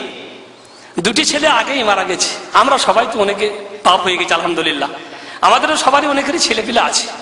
এখন আপনি মনে করিলি, আমরাই মনে করিলি আমার 3টে ছেলে ছিল বা 2টি ছেলে ছিল, মরে গেছে। 2 ছেলে মরার পরে যখন আর একটা ছেলে পায়, সেই ছেলের প্রতি কত মায়া যে হয়, এটা ভাষায় প্রকাশ করা যাবে, বর্ণনা করা যাবে। সেই বাপই জানে যে এই ছেলের প্রতি তার কি মহব্বত। আমার নবীর 2টি ছেলে আগেই মারা গেছে, 3 নম্বরে একটি ছেলে ইব্রাহিমকে পেয়েছেন তিনি। যাক, 2টি মারা গেছে, আল্লাহ আবার একটা ছেলে দিয়েছেন ইব্রাহিম, সেই ইব্রাহিমকে তিনি পাইছেন। মজলিসে বসে আছেন, হঠাৎ করে খবর গেছে আল্লাহ নবীর কাছে, হুজুর ইব্রাহিম অসুস্থ। আল্লাহু আকবার। সাহাবী বলছেন চাদর তো বাগাবারও সময় নেই, ইব্রাহিমের অসুস্থ খবর শুনে তিনি এত জোর যাইতেছেন, চাদরটা যেন জমিনে হাঁচড়াইতে আছে। কেন? 2টি ছেলে আগেই মারা গেছে, ঘর পোড়া গরু, লাল মেঘ দেখলি তো তরপায়। তাই 2টি ছেলে মারা গেছে, আবার ইব্রাহিম অসুস্থ, এও আবার যাবে নাকি? দৌড় ইব্রাহিমের কাছে বাড়িতে গেছে, ইব্রাহিমের দুধ বাবের বাড়িতে গেছে, আল্লাহ নবীর কোলে ইব্রাহিমকে তুলে দেওয়া হয়েছে। আমার নবী পারদর্শী পণ্ডিত ছিলেন, সব থেকে বড় ডাক্তার ছিলেন, ইব্রাহিমের অবস্থা থেকে বুঝে নিয়েছেন যে ইব্রাহিমও আমাকে ছেড়ে চলে যাবে। বুকটা ধরফর করতে আছে, বুকটা ধরফড় করতে আছে, আল্লাহ নবীর চোখ থেকে টস টস করে পানি পড়তে আছে। আব্দুর রহমান বিন আওফ বলছেন, ইয়া রাসূলুল্লাহ আনতা, ইয়া রাসূলুল্লাহ আনতা, ইয়া রাসূলুল্লাহ আপনিও কাঁদেন, আপনি তো বলেছেন মৃত্যুতে কাঁদতে হয় না, আপনিও কাঁদেন। আল্লাহ নবী বলছেন, ইয়া ইবনুল আউফ, হে আউফের সন্তান, ইন্নাহা রাহমাতুন, আমার চোখ দিয়ে যে পানিটা পড়ছে এটা রহমতের পানি, মায়ার পানি। আল কলব আল আইন ইন্নাল আইনা তাদমা ওয়াল কলবু ইয়াহজান ওয়ালা নাকুলু ইল্লা মা ইয়ারদা রাব্বুনা ওয়া ইন্না বিফিরাকিকা ইব্রাহিম লামাহজুনুন। দিল ব্যথিত হয়, চোখ অশ্রু ঝরায়, আর আমরা মুখ থেকে তাই বলবো যা বললে আমাদের আল্লাহ সন্তুষ্ট হয়। হে ইব্রাহিম, তোমার চলে যাওয়াতে আমরা সকলেই ব্যথিত, কিন্তু আমার কিছু করার নেই। সুবহানাল্লাহ। মুহাম্মদ রাসূলুল্লাহ আল্লাহর জমিনের শ্রেষ্ঠ বান্দা, মানবের শ্রেষ্ঠ মানব, এত অসহায় বান্দা, তার কোলে বসে বসে তার কোলে থাকা অবস্থায় ইব্রাহিম দুনিয়া থেকে চলে গেল, মোহাম্মদ কিছুই করতে, কত অসহায় বান্দা। তো ভাইরা, আমার কথা হচ্ছে যে কোরআন ও হাদিসের ব্যাখ্যায় আমরা ভুল করে কবর পূজাতে মানুষকে লাগিয়ে দিয়েছি যে যদি তোমাদের কোনো সমস্যা হয়, জাল হাদিস তৈরি করা হয়েছে, সেই জাল হাদিসে বলা হয় ইজা আয়াতকুমুল উমুরা ফাআলাইকুম বিআসহাবিল কবুর, যখন তোমাদের কোনো সমস্যার সৃষ্টি হবে তখন সেই সমস্যার সমাধান নেওয়ার জন্য তোমরা কবরবাসীর শরণাপন্ন হয়েও, এরকম জাল হাদিস তৈরি করা হয়েছে। শাইখুল হাদিস ইবনে তাইমিয়া বলছেন, হাদাল হাদিসু কাযাবুন ওয়া মুফতারুন আলা নবী সাল্লাল্লাহু আলাইহি ওয়াসাল্লাম, এই হাদিস মিথ্যা হাদিস, মিথ্যা নামে করা হয়েছে মুহাম্মদ রাসূলুল্লাহ সাল্লাল্লাহু আলাইহি ওয়াসাল্লামের নাম দিয়ে। আর মিথ্যা হাদিস করলে অবস্থা কি হয় তাও আমরা ভালো করে চিনি। তো মোট কথা হচ্ছে, কবর পূজার বাড়াবাড়ি এই ভাবে শুরু হয়েছে যে আমরা মিথ্যা কাহিনী, কিসসা কাহিনী শুনি, আর আমরা যেই মিথ্যা হাদিস গড়া হয় এগুলাকেও শুনি। তারপরে ওলিদের ব্যাপারে আমাদের বাড়াবাড়ি, ওলিদের ব্যাপারে, নেক লোকদের ব্যাপারে বাড়াবাড়ি করার কারণে কবর পূজা শুরু হয়ে গেছে। আমরা আসলে মনে করি যে আমার সমাজে, আমাদের সমাজে কিছু হয়তো মানুষ এমনও আছেন যারা যারা ওলি, ওলি এক শ্রেণীর লোক, এক শ্রেণীর লোক, এক নির্দিষ্ট কিছু লোক আছে যারা ওলি, তাদেরকে আমরা দলি মনে করি, এবং তাদেরই কিছু পাওয়ার আছে, তারাই কিছু কারামত দেখাতে পারেন, তারাই কিছু বানা বিগাড়তে পারেন, এই একটা আমাদের মধ্যে ধারণা হয়ে আছে। কিন্তু না, কথা হচ্ছে ভাইরা আমার, আল্লাহর ওলিকে এটা আমাদেরকে চিনতে হবে। আমি আপনি আল্লাহর জমিনের সকল নেক বান্দা যারা আল্লাহকে ভয় করে, তারা সকলেই হচ্ছে আল্লাহর কি, আল্লাহর ওলি। আর আল্লাহর ওলি হওয়ার জন্য, আল্লাহর ওলি হওয়ার জন্য এটা জরুরি নয় যে আপনাকে কোনো কারামত দেখাইতে হবে, হাওয়াতে উঠতে হবে, আগুনে চলতে হবে, পানিতে নদী পানি দিতে হবে। আমাদের শাহজালাল সাহেব নবী পানি দিয়েছিলেন, মুসাল্লা বিছাই দিয়ে, একটুকু পানি লাগেনি, প্রখর নদী, গৌর গোবিন্দের সাথে যুদ্ধ করতে গিয়ে বলে নদী পানি দিয়েছেন, এমনি মুসাল্লা বিছাই দিয়ে পানি দিয়ে দিয়েছেন। এসব ওলির কারামতি দেখাইছে বলে। আর আমরা কি করি বলে বিশ্বাস করি না, করি না? শুনেছেন না শুনেন নাই? হ্যাঁ, গৌর গোবিন্দের সাথে যুদ্ধ করতে গেছিল ফিরোজ শাহ, যখন দিল্লির বাদশা ছিল তখন এই ফকিরের দলকে পাঠাইছিল, আর ফকিরের দলের নেতা ছিলেন কে? শাহজালাল সাহেব, যার কবর আমাদের বাংলাদেশের মাটিতে আছে। এই যখন গৌর গোবিন্দের সাথে যুদ্ধ করতে গেল, সামনে হলো প্রখর নদী, চরম স্রোত, এই নদী পাড়ি দিবে কেমন করে, সমস্ত ফকিরা চিন্তায় ভুগছে। তখন শাহজালাল বলছে অসুবিধা নাই, বিসমিল্লাহ বলে মুসাল্লাহ বিছাই দিল, বলে তোমরা সব আমার পিছনে এসো, বিসমিল্লাহ বলে মুসাল্লাহ পা দিয়ে নদী পাড়ি। নাটকে হয় এগুলা, আর মানুষ শুনে বিশ্বাস করে, বাপ রে বাপ, এত বড় ফকির, এত বড় আল্লাহর ওলি। আমি কথা বলছি যে শাহজালাল সাহেব ভণ্ড ছিলেন, আমি কথা বলছি না তিনি কেমন ছিলেন আল্লাহ ভালো জানেন। তিনি যদি ভালো থাকেন তার ভালোর জন্য তিনি ভালাই পাবেন, আমাদের কোনো লাভ হবে না। আমি কথা বলছি তিনি ভণ্ড, তিনি বদমাস, তিনি শয়তান, তা বলছি না। তিনি কেমন ছিলেন, আল্লাহর নেককার দিনদার পরেশগার বান্দা যদি থেকে থাকেন তার লাভ তারই হবে, আমাদের কিছু হবে না। তবে এই কেসা কাহিনী, এই সমস্ত অবাস্তব ঘটনাগুলি এগুলো নয় যা সাহাবীদের জামানায়, নবীর জামানায় ঘটনা। নবী যা করতে পারেন না, সাহাবীরা যা করতে পারেন তাই কাণ্ড কারখানা এরা করে দেখাই দিবে, আর আমরা বিশ্বাস করব আগুনে চলা, পানিতে চলা, আর হাওয়াতে উড়া, এগুলা কোনো কারামতি নয়। আল্লাহ রাব্বুল আলামিন বলছেন, আলা ইন্না আউলিয়া আল্লাহ লা খাউফুন আলাইহিম ওয়া লা হুম ইয়াহজানুন। আল্লাহর ওলি যারা, তাদের কোনো ভয় নাই, তাদের কোনো চিন্তা নেই। তারা কারা?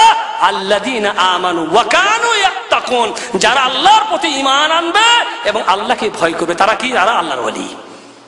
এই আল্লাহর ওলি হওয়ার জন্য কারামতে দেখাইতে হবে এরকম কোন শর্ত নেই। কারামতে শুধু তারা দেখায় যাদের কাছে শয়তান আছে। কাদের কাছে? যাদের কাছে শয়তান আছে তারাই কারামতি দেখাবে। আল্লাহ বলছেন, হাল উনাব্বিউকুম আলা মান তানাজ্জালু শায়াতিন তানাজ্জালু আলা কুল্লি আফাকিন আসিম। তাদের কথা কি বলে দেব না যাদের কাছে শয়তান যায়? আরে ওলিদের কাছে শয়তান আসে না, ভণ্ডদের কাছে শয়তান যায়। তাদের কথা কি বলে দিব না যাদের কাছে শয়তান যায়? শয়তান যায় তাদের কাছে যারা পাপী, মিথ্যুক, আফাকিন আতিম, মৃত্যু পাপী। এদের কাছে শয়তান যায়, শয়তানের সাহায্যে তারা কিছু কারামতি দেখায়। আগুনে চালার ব্যাপার কোনো বিচিত্র ব্যাপার না, গায়েবী খবর বলে দেওয়া কোনো বিচিত্র ব্যাপার না, হাত দেখে বলে দেওয়া কোনো বিচিত্র ব্যাপার নয়। এগুলি কারামত নয়, এগুলো ভণ্ডামি, এগুলো চালাকি, এগুলো ভেলকিবাজি, যেগুলি আমরা বুঝি না। বিরাট দরবার মনে করলেন, দরবারের গেটে দাঁড়িয়ে আছে বা ভক্তরা দাঁড়িয়ে আছে, এক সাহেব বহু দূর থেকে আসছে, দূর থেকে আসতে পরে এবার ভক্তরা তো মেন গেটের সামনেই আছে, আর বাবা তো আছেন ভেতরে ঢোকা, ওলি সাহেব ভেতরে আছেন, বাইরে আছেন ভক্তরা। ইনি আসছেন এক গ্রাম থেকে, তারপরে হাজির হলো ভক্ত থেকে, সালাম আলাইকুম। ওয়ালাইকুম সালাম। ভাই কোথা থেকে আসছেন? অমুক গ্রাম থেকে আসছে, অমুক ডিস্ট্রিক্ট থেকে আসছে। ভাই নাম কি? এই নাম। ভাই কি সমস্যা নিয়ে আসছেন? ভাই এই সমস্যা আমার। এদিকে কিন্তু স্পিকার লাগা আছে ওলি সাহেবের কাছে, এখানে কথা হচ্ছে, ওলি সাহেব কিন্তু ওই কথাগুলি সব, এগুলো কোনো বিচিত্র ব্যাপার, এগুলো কোনো আজকালকার জামানায় কোনো বিরাট কোনো চিন্তার ব্যাপার। এবারে যখন বাবা সাহেবের কাছে গেছে, তখন বাবা সাহেব বলছেন, মাশাআল্লাহ আব্দুল সাত্তার অমুক ডিস্ট্রিক্ট থেকে এসছো, এই সমস্যা নিয়ে আসছো। আব্দুল সাত্তারের মনে তো চরম ভক্তির সৃষ্টির, সুবহানাল্লাহ। আমার কথা বলার আগে ওলি সাহেব বললে, এত বড় আলী, এত বড় কামেল পীর সাহেব আমার মনের কথা বুঝতে পারলো, কোথায় থেকে এসেছে তাও জানতে পারলো, আমার নামও জানতে পারলো।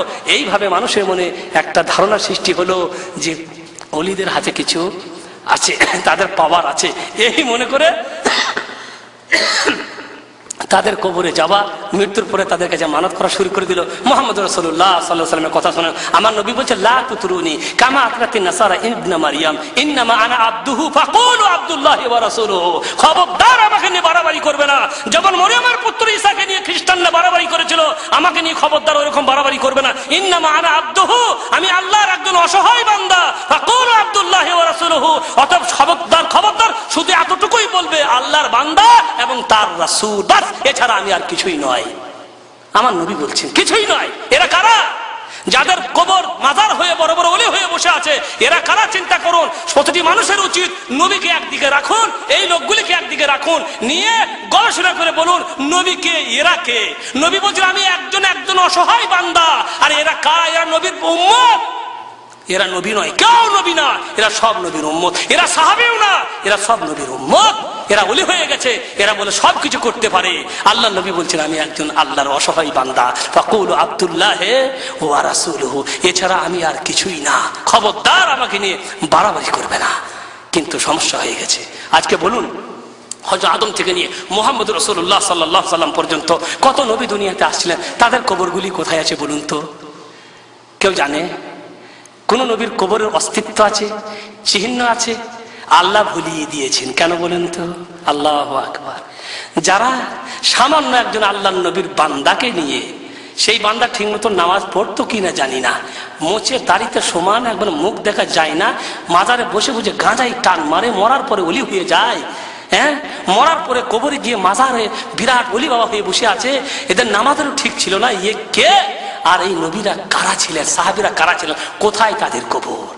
আল্লাহ ভুলিয়ে দিয়েছেন। আল্লাহ বান্দাদের প্রকৃতি সম্পর্কে জানেন, বান্দাদের অভ্যাস সম্পর্কে জানেন, বান্দাদের মধ্যে কি কি অভ্যাস আছে আল্লাহ ভালো করে জানেন। নবীদের কবরের যদি চিহ্ন থাকতো, এই বান্দারা যে ছেড়ে কথা কইবে না, এটা আল্লাহ ভালো করেই জানতেন। তাই নবীদের কবরের চিহ্ন মিটিয়ে দিয়েছে। এরা যখন নবীকে পায়নি, তখন এই টাঙ্গি মোচলা বাবাকে পেয়ে এর কবরই তাদের মনের খেদ মিটাইতে আছে।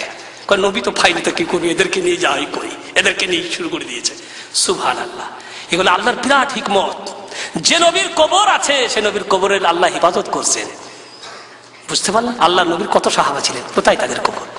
কিছু সাহাবী আমরা জানি কুবাতে আছেন, মদিনাতে আছে, বাকি কত সাহাবী কোথায় মারা গেছে, আল্লাহু আকবার, কোথায় শহীদ হয়েছেন, কত যুদ্ধে গেছেন, কোথায় শহীদ হয়েছে আল্লাহর জমিনে, কোথায় কোথায় শহীদ হয়েছে কেউ জানে না। আল্লাহ কি করেছেন? উজ্জ্ব করে দিয়েছেন। কেন? সাহাবীদের কবর যদি এরা পায়, তাহলে এরা যে কি করবে এটা ভালো করেই জানেন।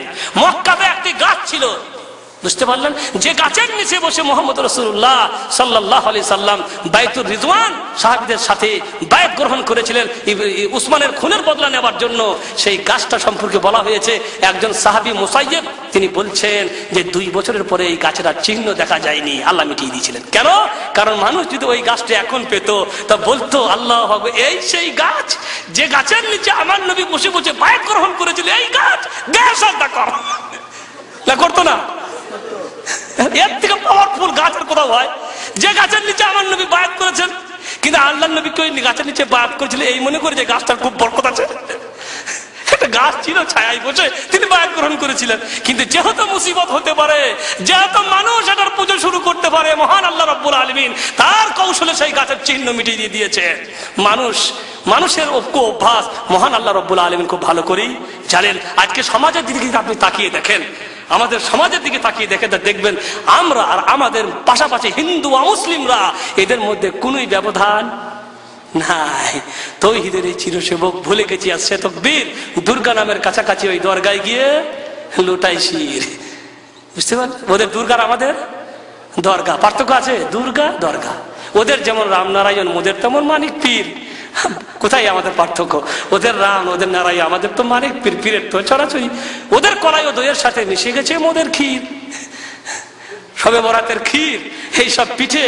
ওরা যেমন কলা দই বিভিন্ন পূজাতে করে, আমাদেরও কি বলে আপনার কলা, আর আমাদেরও আছে কি সবে বরাতের পরোটা। পার্থক্য কোথায় ভাইরা আমার? হিন্দুরা মন্দিরে গিয়ে প্রণাম করে, মন্দিরে রাখা মূর্তির সম্মানে দাঁড়িয়ে প্রণাম করে। আমরাও কবরে গিয়ে মৃত্যু ব্যক্তির সামনে দাঁড়িয়ে শুধু প্রণাম করি না, বরং সাজদাও করি।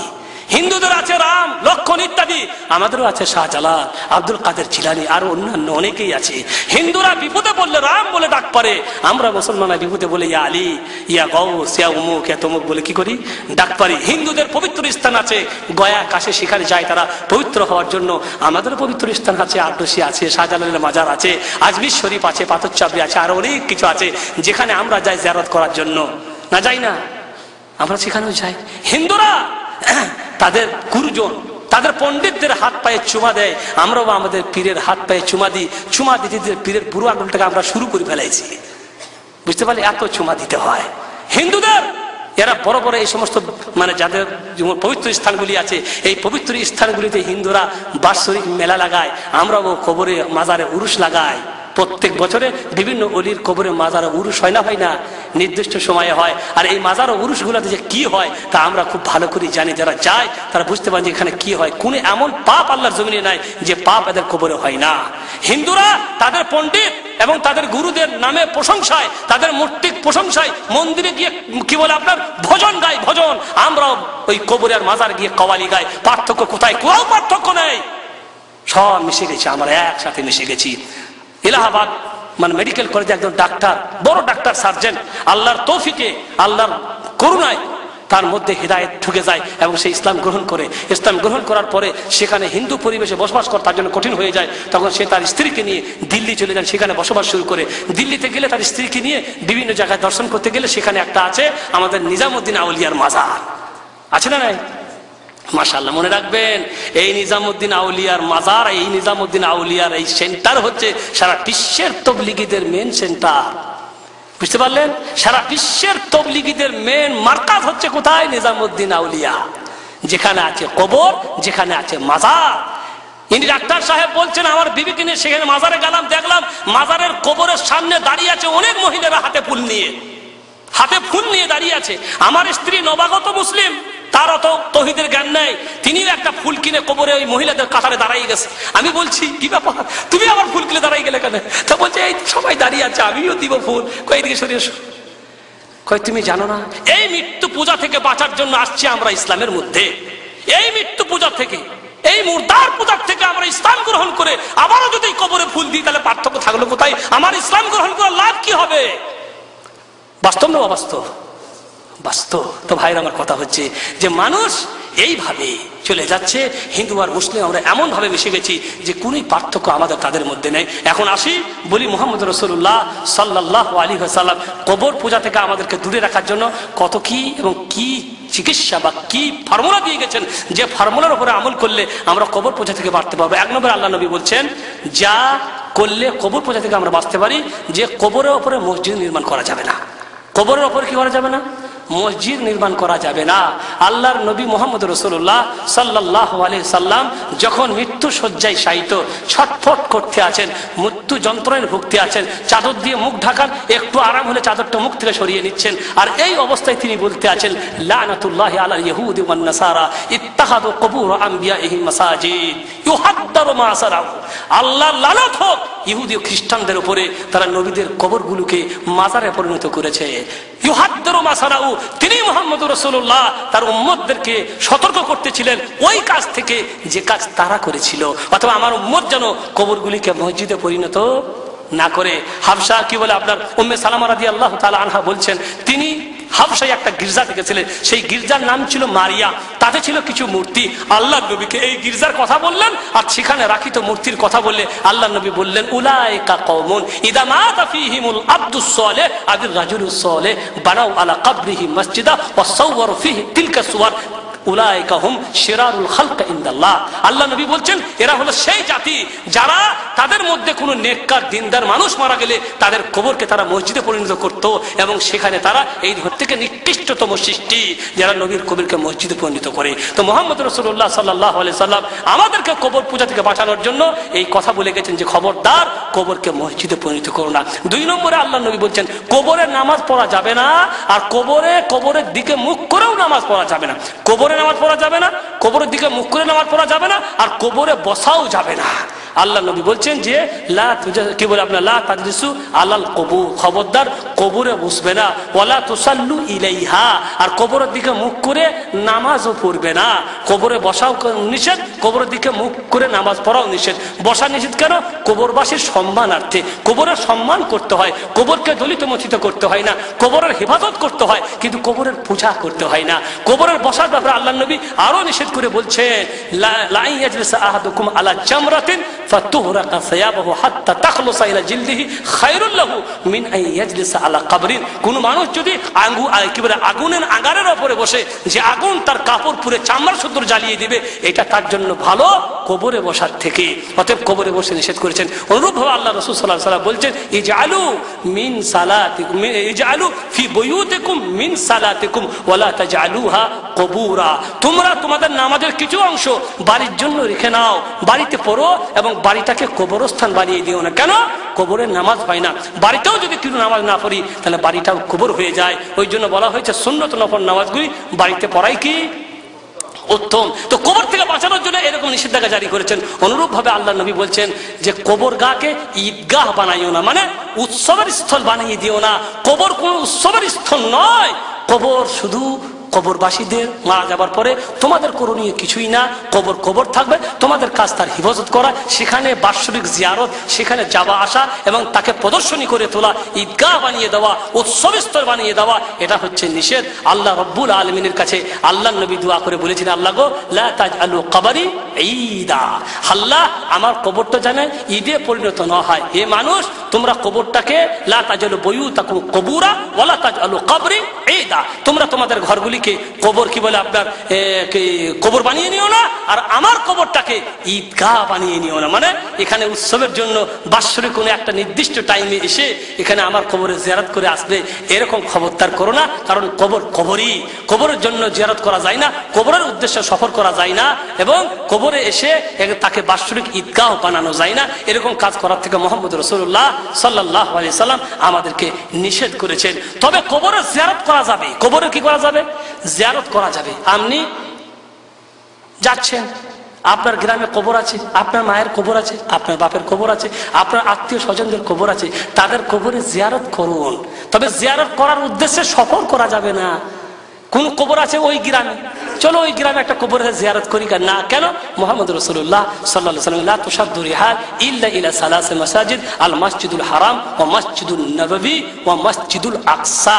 আল্লাহ নবী বলছেন জিয়ারত করার উদ্দেশ্যে কোন জায়গাতে সফর করা যাবে না 3টি মসজিদ ছাড়া, মসজিদে হারাম, মক্কার মসজিদ, মসজিদে নববী আল্লাহ নবীর মসজিদ, এটা মদিনাতে আছে, আর মসজিদুল আকসা।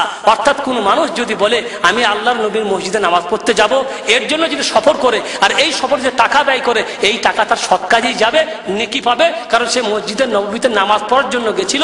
যে মসজিদে একবার নামাজ পড়লে 1000 নামাজের সওয়াব পাওয়া যায়, মসজিদে হারামে একবার নামাজ পড়লে 1,00,000 নামাজের কি পাওয়া যায়? সওয়াব পাওয়া যায়। আর মসজিদুল আকসাতে নামাজ পড়লে 500 নামাজের কি পাওয়া যায়? সওয়াব পাওয়া যায়। যেহেতু মসজিদের নামাজ পড়তে গেলে এই মসজিদগুলিতে নামাজ পড়লে সওয়াব বেশি পাওয়া যায়, অতএব এই মসজিদে নামাজ পড়ার উদ্দেশ্যে সফর করা যাবে, জিয়ারত করার উদ্দেশ্য না। কিন্তু যখন আপনি মদিনা শরীফ যাবেন নামাজ পড়ার উদ্দেশ্যে নিয়ে, জিয়ারত করার উদ্দেশ্য নয়, তখন যেহেতু আপনি আল্লাহর নবীর মসজিদে পৌঁছে গেছেন আর সেখানে যেহেতু নবীর কবরে আছে, অতএব সেই নবীর কবরে গিয়ে জিয়ারত করুন, সেখানে গিয়ে আল্লাহর নবীর শানে দুরূদ পড়ুন, আসসালামু আলাইকা ইয়া রাসূলুল্লাহ। কিন্তু ওই জিয়ারতের উদ্দেশ্যে মসজিদে নববীতে যাওয়া যাবে না।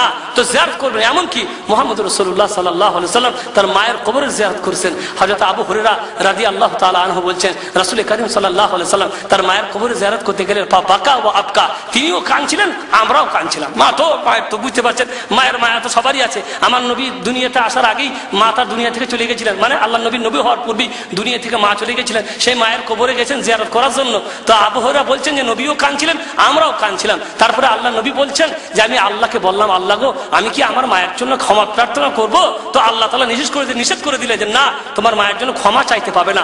তখন বললো, আল্লাহ গো, তুমি কি আমাকে অনুমতি দিচ্ছ যে আমি আমার মায়ের কবরে জিয়ারত করব? তখন আল্লাহ বললেন, হ্যাঁ, কবরে জিয়ারত করতে পারো। অতএব তখন আল্লাহ নবী তার মায়ের কবরে জিয়ারত করতে গেলে এবং বললেন, ফাজুরুল কুবুরা ফাইন্নাহা তুযাক্কিরুকুমুল মাউত, কবরে জিয়ারত করো, কারণ কবরে জিয়ারত করলে মৃত্যু স্মরণ হয়। তবে কবরে জিয়ারত করতে যখন যাবেন তখন কবর আল্লাহর কাছে দোয়া করবেন না, কবরবাসীদের জন্য কি করবেন? দোয়া করবেন। কবরওয়ালার কাছে দোয়া করবেন না, কবরওয়ালার জন্য দোয়া করবেন এবং কবরে গিয়ে বলবেন, আসসালামু আলাইকুম আহলাদ দিয়ার মিনাল মুমিনিনা ওয়াল মুসলিমিনা ওয়া ইন্না ইনশাআল্লাহু বিকুম লাহিকুম নাসআলুল্লাহ লানা ওয়া লাকুমুল আফিয়া। তো ভাইরা, আমার কথা হচ্ছে যে আল্লাহ রাব্বুল আলামিন আমাদেরকে দুনিয়াতে পাঠিয়েছেন একটা বিরাট উদ্দেশ্যে। সেই উদ্দেশ্য হচ্ছে কেবল আল্লাহর জমিনে আল্লাহর তাওহীদের স্বীকৃতি দেওয়া এবং আল্লাহকে একচ্ছত্র মালিক, একচ্ছত্র উপাস্য বলে স্বীকার করা। বিপদ আপদ সবকিছু তিনিই দেন, তিনিই দূর করেন। ছেলে দিলে তিনিই দিবেন, না দেওয়ার থাকলে তিনি দেবেন না। কোনো কবরে কোনো মাজারে গিয়ে খবরদার কোনো মানত করার জন্য, কারো কাছে কিছু পাওয়ার জন্য, কারো কিছু কোনো চাওয়ার জন্য খবরদার যাবেন না। সব থেকে আশ্চর্যজনক কথা আপনি চিন্তা করে পারবেন না যে বর্তমানে অনেক এমনও মাজার আছে যারা কোনো এক জামানাতে দেশের নেতা ছিলেন, সেই নেতারা তাদের মৃত্যু ঠেকাতে পারেনি, সেই নেতারা তাদের বিপদ ঠেকাতে পারেনি, আল্লাহর আকাশে উড়িয়ে গেছে, বোম দিয়ে ফাটাই দিয়েছে, টুকরো টুকরো হয়ে গেছে।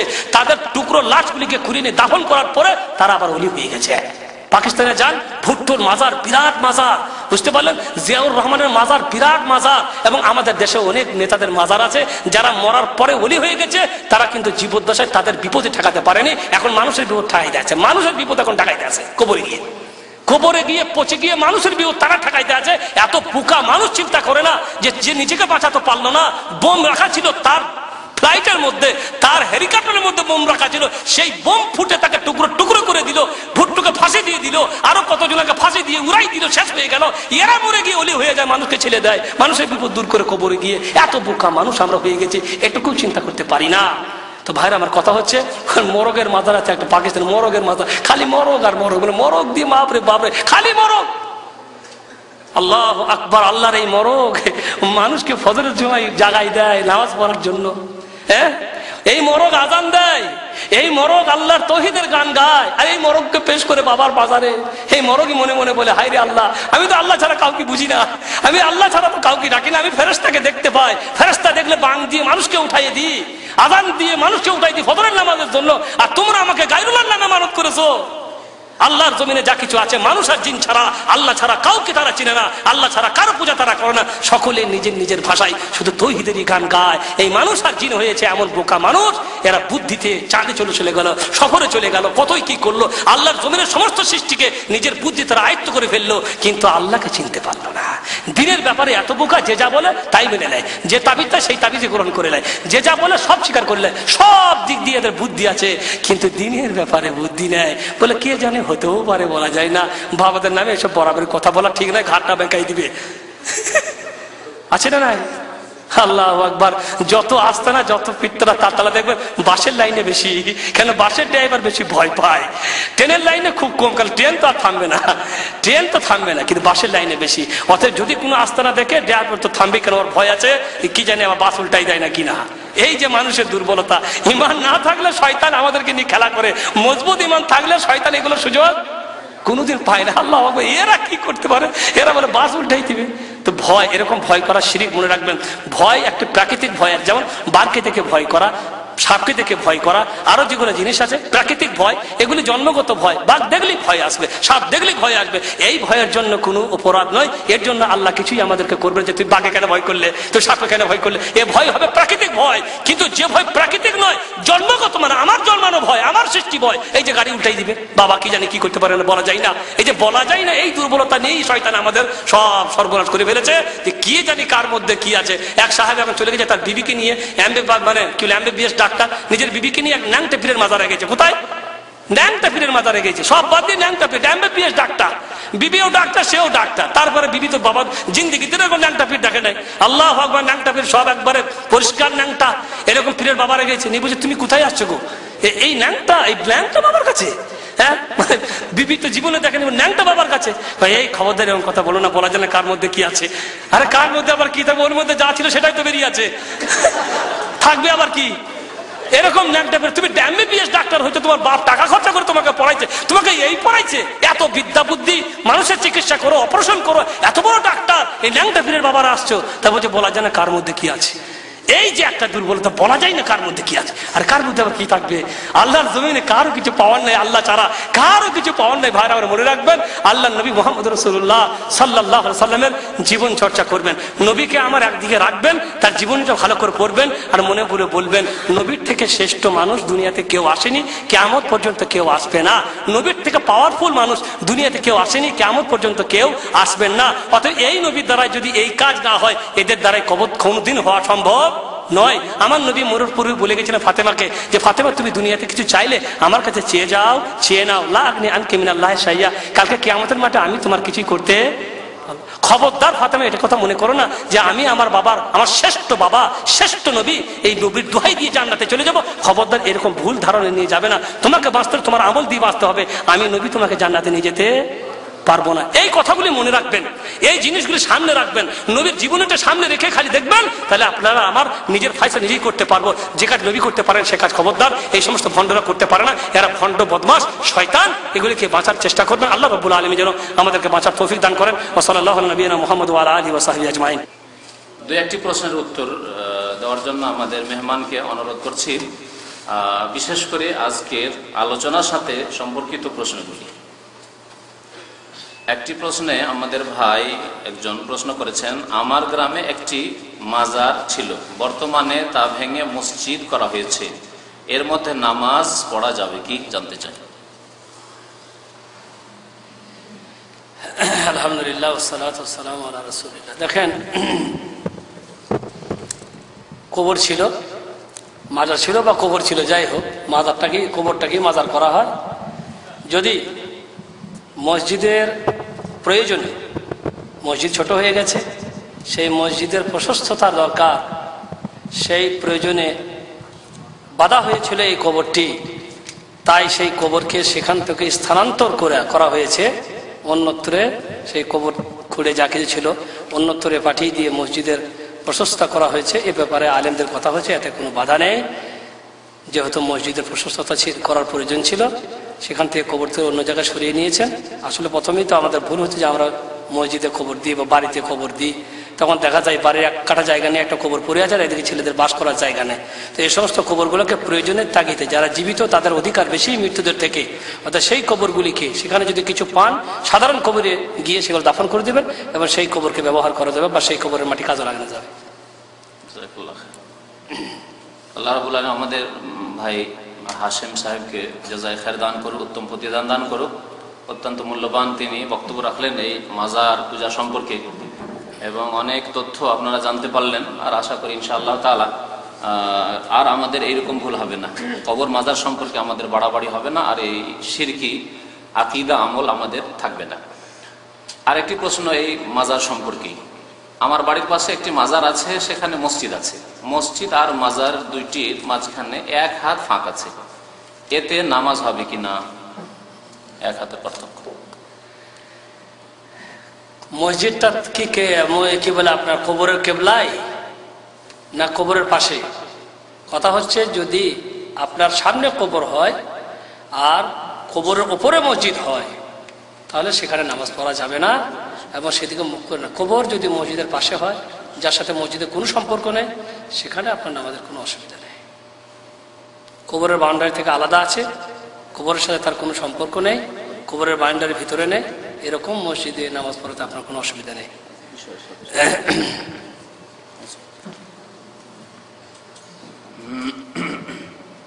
একবার জিজ্ঞেস করেছেন, ওস্তাদ ইসলামে ভিডিও ক্যাসেট কি মহিলারা দেখতে পারবে? কেমন ভিডিও ক্যাসেট? যদি ইসলামী ভিডিও ক্যাসেট মানে আলোচনা, ইসলামী আলোচনা হয়, এটা একটা ওসিলা, এটা একটা কি ওসিলা, দাওয়াতের ওসিলার মধ্যে এগুলোকে গণ্য করা হয়েছে। দাওয়াতি ওসিলার মধ্যে বর্তমান জামানায় ক্যাসেট, ভিডিও, সিডি। তো এই দাওয়াতি ওসিলার মাধ্যমে যেহেতু এগুলো ওসিলা, সেগুলিকে দেখে বা সেগুলি শুনে যদি উপকৃত হওয়া যায় বা তাতে যদি মহিলাদের লাভ হয়, তো আমার মনে হয় যে কোনো অসুবিধার কথা নেই। বাকি শেখ জানেন। এই ক্ষেত্রে আমার ভাই যে জবাব দিলেন, জবাব ঠিক আছে, তবে একটি কথা আরো সংযোজন করছি, তা হচ্ছে যে মহিলাদেরকে পর্দা করতে বলা হয়েছে, কারণ তাদেরকে পুরুষদের জন্য দেখা হারাম, তাই না? পুরুষদের জন্য হারাম যে কোনো মহিলার দিকে নজর দেবে, সেই জন্য মহিলাদেরকে কি বলা হয়েছে?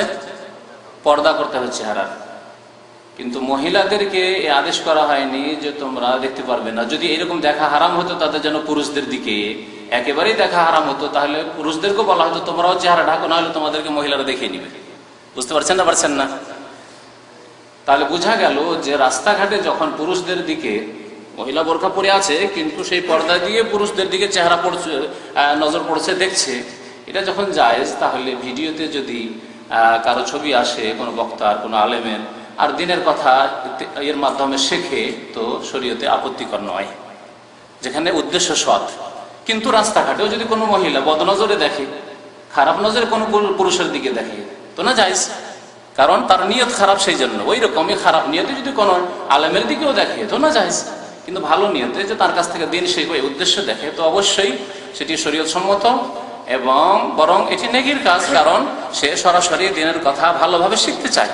যেভাবে আকর্ষণটা হবে সামনে শুনে, সে আকর্ষণটা হয়তো চোখের আড়াল থেকে হবে না। জি,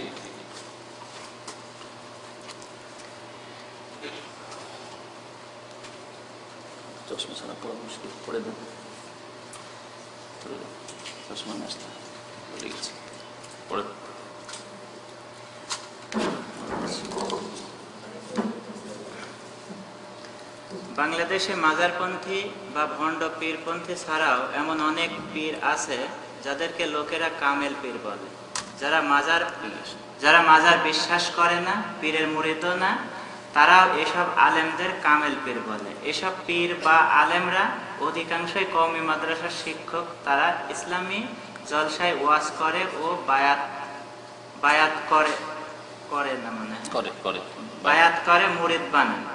তাদের সম্বন্ধে ধারণা কি?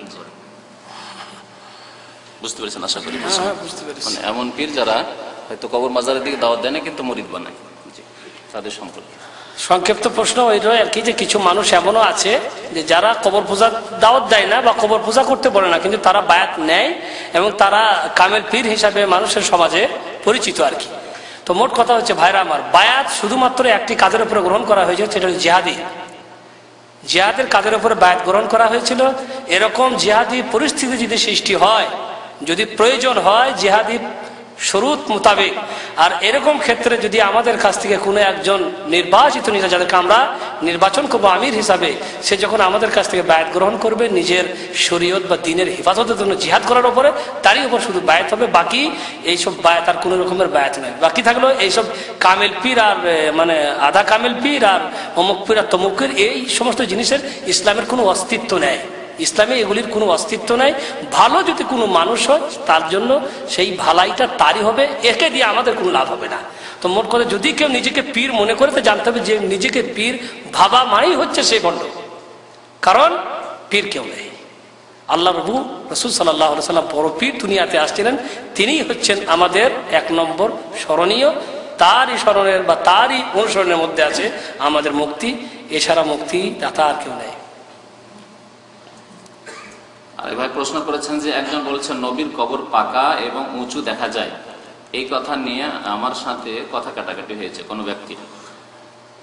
জি, আসলে কি নবীর কবর পাকা উঁচু? যাই হোক, আমার প্রোগ্রামের মধ্যে একটি কথা অনেক সময় অনেক কথা ছুটে যায় আর কি। তাতে একটি কথা এও ছিল যে আল্লাহ রসুল সাল্লাল্লাহু আলাইহি সাল্লাম হযরত আলীকে পাঠিয়েছিলেন যে যত উঁচু কবর আছে সব একেবারে সমান করে দাও, আর যত মূর্তি আছে যা মূর্তি আমার সামনে পড়বে সব ভেঙে চুরমার করে দেবে। তো রসুল সাল্লাল্লাহু আলাইহি সাল্লাম আলীকে পাঠিয়েছিলেন। আলী আবার একজন সাহাবী হাইয়াদ বিন আসাদ আল কি বলে আপনার আবুল হাইয়াজ আল আসাদিকে পাঠিয়েছিলেন, যাও ওই কাজে যে কাজে আমাকে নবী পাঠিয়েছিলেন তোমাকে আমি সে কাজে পাঠাচ্ছি। কাজটা কি? যত উঁচু কবর আছে সব সমান করে দিবে, আর যে কোনো প্রতিমা পাবে তা ভেঙে চুরমার করে দিবে। অতএব কবর উঁচু রাখা যাবে না, এক বিদ্যা দেড় বিদ্যা থেকে বেশি। আল্লাহ নবীর কবর পাকাও না উঁচুও না। জীবনে কেউ দেখেনি, যে বলে দেখেছে সে ভুল। 4 বছরের জীবনে উনিও ছিলেন, আমিও ছিলাম, জীবনে আল্লাহ নবীর কবর দেখতে পাইনি, ওই ফুটাটাই দেখতে পেয়েছি, মনে করে নিয়েছি এই দিকেই আছি বাস। বুঝতে পারলেন? তার বাস্তব রূপ সেই কবরের ঢাঁচা কেউ দেখেনি আমরা, অতএব দেখা যায় না, অন্ধকার। অতএব ও যে যদি কেউ বলেছে তর্ক করেছে ভুল, সে নবীর কবরও দেখেনি, আর নবীর কবর উঁচুও না। কেমন আছে আল্লাহ জানেন, যেমন মাটি হয়েছিল ওই রকমই আছে সেখানে, বা তার সাথে কিছুই করা হয়নি। হুজরাটাকে কবর থেকে, এই মসজিদ থেকে আলাদা করেছিল। এটাও কথা বলে দিই যে অনেকের মাঝে এরকমও সন্দেহ আছে যে আমরা আল্লাহ নবী যে বলে মসজিদে কবর দেওয়া যায় না বা কবরে নামাজ পড়া যায় না, অথচ নবীর কবর তো মসজিদে, মসজিদ নবীর ভেতর ঢুকিয়েছে না এখন। কিন্তু মনে রাখবেন যে আল্লাহর নবীর কবর মূল যেটা, সেটা কি? আল্লাহর নবীর কবর আয়েশার বাড়িতে হয়েছে, মসজিদে না।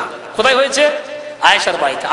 আয়েশা বলছেন যে আল্লাহর নবী ওই দিনেই আল্লাহ তাআলা তাকে তুলিলেন দুনিয়া থেকে, যেদিনে তিনি আমার বাড়িতে ছিলেন। কাবাদাহুল্লাহ বাইনা সাহারি ওয়ান নাহারি ওয়া দুফিনা ফি বাইতি। নবীকে তুলিলেন আল্লাহ রাব্বুল আলামিন আমার বক্ষে, আমার সিনার মাঝে মাথা দিয়ে, এবং দুফিনা ফি বাইতি, এবং তাকে দাফন করা হলো আমার বাড়ির মধ্যে। অতএব নবীর কবর হয়েছে আয়েশার বাড়িতে, মসজিদে না।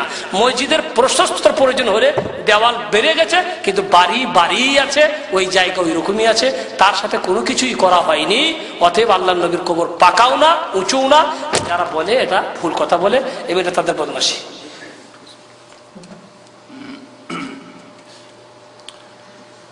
এক ভাই পরামর্শ চেয়েছেন যে আমার বাবা এবং 3 ভাই পীরের মুরিদ, এখন তাদের সম্পর্কে আমার করণীয় কি? তাদের সম্পর্কে আপনার করণীয় আপনি বুঝতে পারছেন। আল্লাহর কাছে দোয়া করবেন, আপনি হিকমতের সাথে প্রচেষ্টা নেবেন। যেহেতু আপনি যে জিনিসটা পেয়েছেন, যে পরিবেশটা পেয়েছেন, যে মাহলটা পেয়েছেন, যে কথাগুলি জানতে পেরেছে, সেই কথাগুলি কিন্তু আপনার ভাই বা আপনার বাবা মাদের কাছে পৌঁছেনি। তারা তাদের কথা নিয়ে আছে, তারা তাদের সমাজ নিয়ে আছে, তারা সেই জিনিসটাকে ভালো মনে করছে। তাদের কাছে আপনার জানা জিনিসগুলি হিকমতের সাথে পেশ করতে হবে, তাদেরকে বোঝাবার চেষ্টা করতে হবে, আল্লাহর কাছে দোয়া করতে হবে। আল্লাহ চাইলে আপনার দ্বারাই আপনার ভাই বোন এবং আপনার গ্রাম সংশোধন হয়ে যেতে পারে। আল্লাহর কাছে তৌফিক কামনা করে তাদেরকে বাঁচাবার চেষ্টা করবে, এটা হচ্ছে আপনার দায়িত্ব। যদি আপনার প্রচেষ্টা আপনি সফল হন, ভাবে নেমা আল্লাহর কাছে আপনি সওয়াব পাবেন। আর যদি আপনি প্রচেষ্টায় সফল নাও হন, আপনি সওয়াব পাবেন, তারা হয়তো বঞ্চিত হবে। এক ভাই প্রশ্ন করেছেন আমাদের হাশেম ভাইয়ের বক্তব্যের উপর যে আদম আলাইহিস সালাম থেকে শুরু করে কোন নবীর আলাইহিস সালাম এর কবর চিহ্ন নেই, কিন্তু আমাদের নবী সাল্লাল্লাহু আলাইহি সাল্লামের কবরের চিহ্ন মদিনায় থাকার কারণ কি? তবে আপনি একটি কথা হয়তো শুনতেও ভুল করেছিলেন। আমি বলেছিলাম আল্লাহর নবীর একেবারে কোন নবীর কবরের চিহ্ন নাই, যার কবর আছে তার হিফাজত করেছেন আল্লাহ। আর বুঝতে পারছিলেন না? পারেনি। আর যার কবর আছে তার মানে যার চিহ্ন আছে তার আল্লাহ কি করেছেন? তা আমার নবীর কবর আছেন, আল্লাহ কি করেছেন? হেফাজত করেছেন। কেমন হেফাজত করছেন? সেখানে বাড়াবাড়ি করতে গেলে পুলিশের ডান্ডা খেতে হয়। আল্লাহ হেফাজত করেছেন না করেননি? এখন এই কবর যদি আমাদের হাতে দিত, আল্লাহু আকবার, নবীর কবর যদি পাইতাম, তা আল্লাহ তাহলে এমন লোকের কবর, এমন লোকের হাতে নবীর কবর দিয়েছেন যারা পাক্কা তাওহীদবাদী। এখানে বাড়াবাড়ি চলবে না। তা আমি বলেছিলাম যে কোন নবীর কবরের চিহ্ন নাই, যদি কারো আছে তার আল্লাহ হেফাজত করছেন।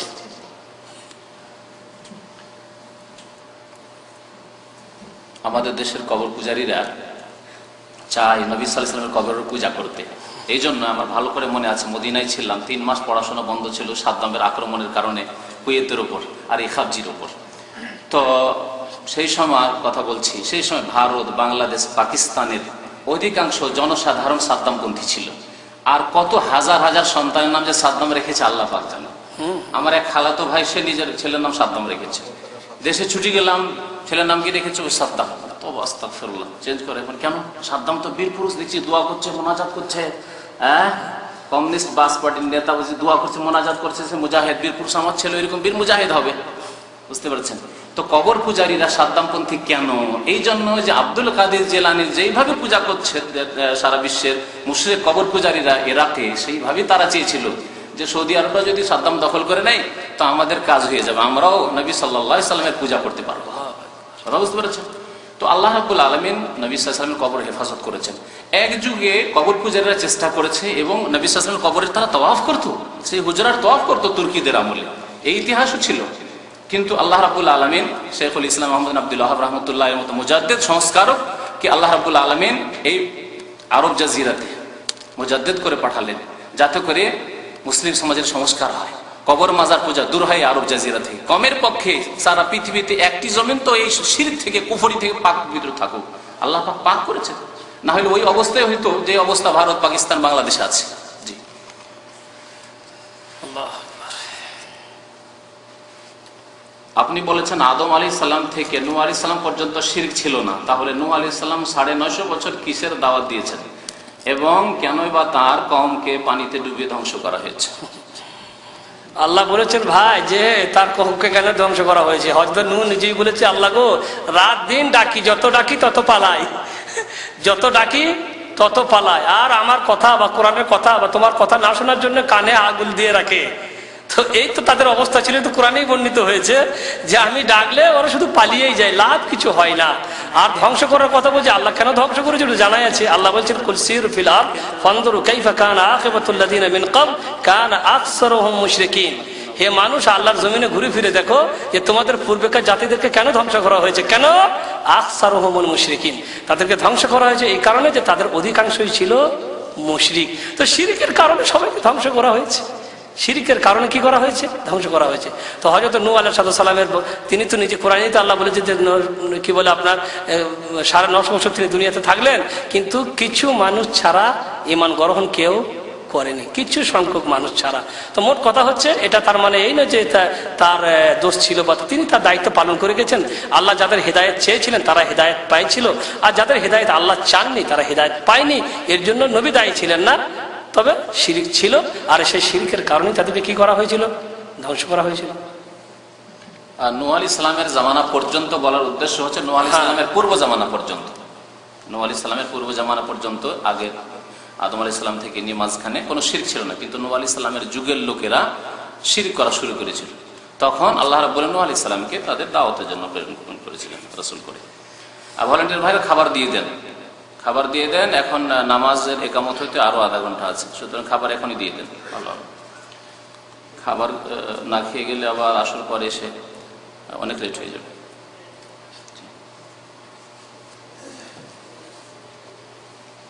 যান, পিছন দিক থেকে 2-4 জন আরো যান, গিয়ে সহযোগিতা করে তাড়াতাড়ি করে খাবার পরিবেশন করেন। আমাদের এক ভাই প্রশ্ন করেছেন যে সাধারণ মুসলিম ভাইগণ সঠিক কোরআন হাদিসের জ্ঞান অর্জনের উপায় কি? সাধারণ মুসলমানরা কিভাবে কোরআন হাদিসের জ্ঞান অর্জন করবে? ভাই এখন তো আল্লাহর রহমতে, আল্লাহর দয়ায় সাধারণ মুসলিম বা সাধারণ মানুষের জন্য এই যে জালিয়াত বা বিভিন্ন শহরে ইসলামিক সেন্টারের যে প্রতিষ্ঠা করেছেন এখানকার আহলেল মানে খায়ের ভালো মানুষগুলো, এগুলি তো আমাদের জন্যই করেছে। তো আপনার শিক্ষার ব্যবস্থা তো আলহামদুলিল্লাহ এখন ভালোই রয়েছে। আপনি চেষ্টা করলে এই ইসলামিক সেন্টারগুলোতে এসে এখানে বাংলায় আপনার জন্য বই, আপনার জন্য ক্যাসেট এবং আপনার জন্য শেখ, আপনার জন্যই তাকে রাখা হয়েছে। আমাদেরকে রাখা হয়েছে আপনাদের জন্য। আপনারা না থাকলে আমাদেরও কোনো অস্তিত্ব থাকবে না এখানে। আপনারা আছেন, আমরা আছি, আপনাদের প্রয়োজনে আমরা আছি। তো এখন আলহামদুলিল্লাহ বাংলাতে সমস্ত কিতাবের তর্জমা হয়েছে। আপনি হাদিসের কিতাবগুলি কিনুন, সহি হাদিসের কিতাবগুলি মোতালা করুন, শেখদের কাছে যেগুলো জটিল জিনিস আসবে তাদের কাছে জানার চেষ্টা করুন। দেখবেন আল্লাহর রহমতে আপনি অনেক কিছুই জেনে যাবেন। হয়তো আপনি যা জানবেন তো দেশের একজন কামেল পাস লোকে আলেমের কাছেও থাকবে না, কারণ ওর তো আসলটাই নাই তৌহিদ, যা শেখ আগেই বললেন। তৌহিদ যার মধ্যে নাই তার আবার আছে কি? তো আল্লাহর রহমতে শিক্ষার ব্যবস্থা হয়েছে আলহামদুলিল্লাহ। চেষ্টা করে মেহনত করুন, অফিসে আসুন, দেখবেন আপনারা অনেক কিছুই জেনে যাবেন।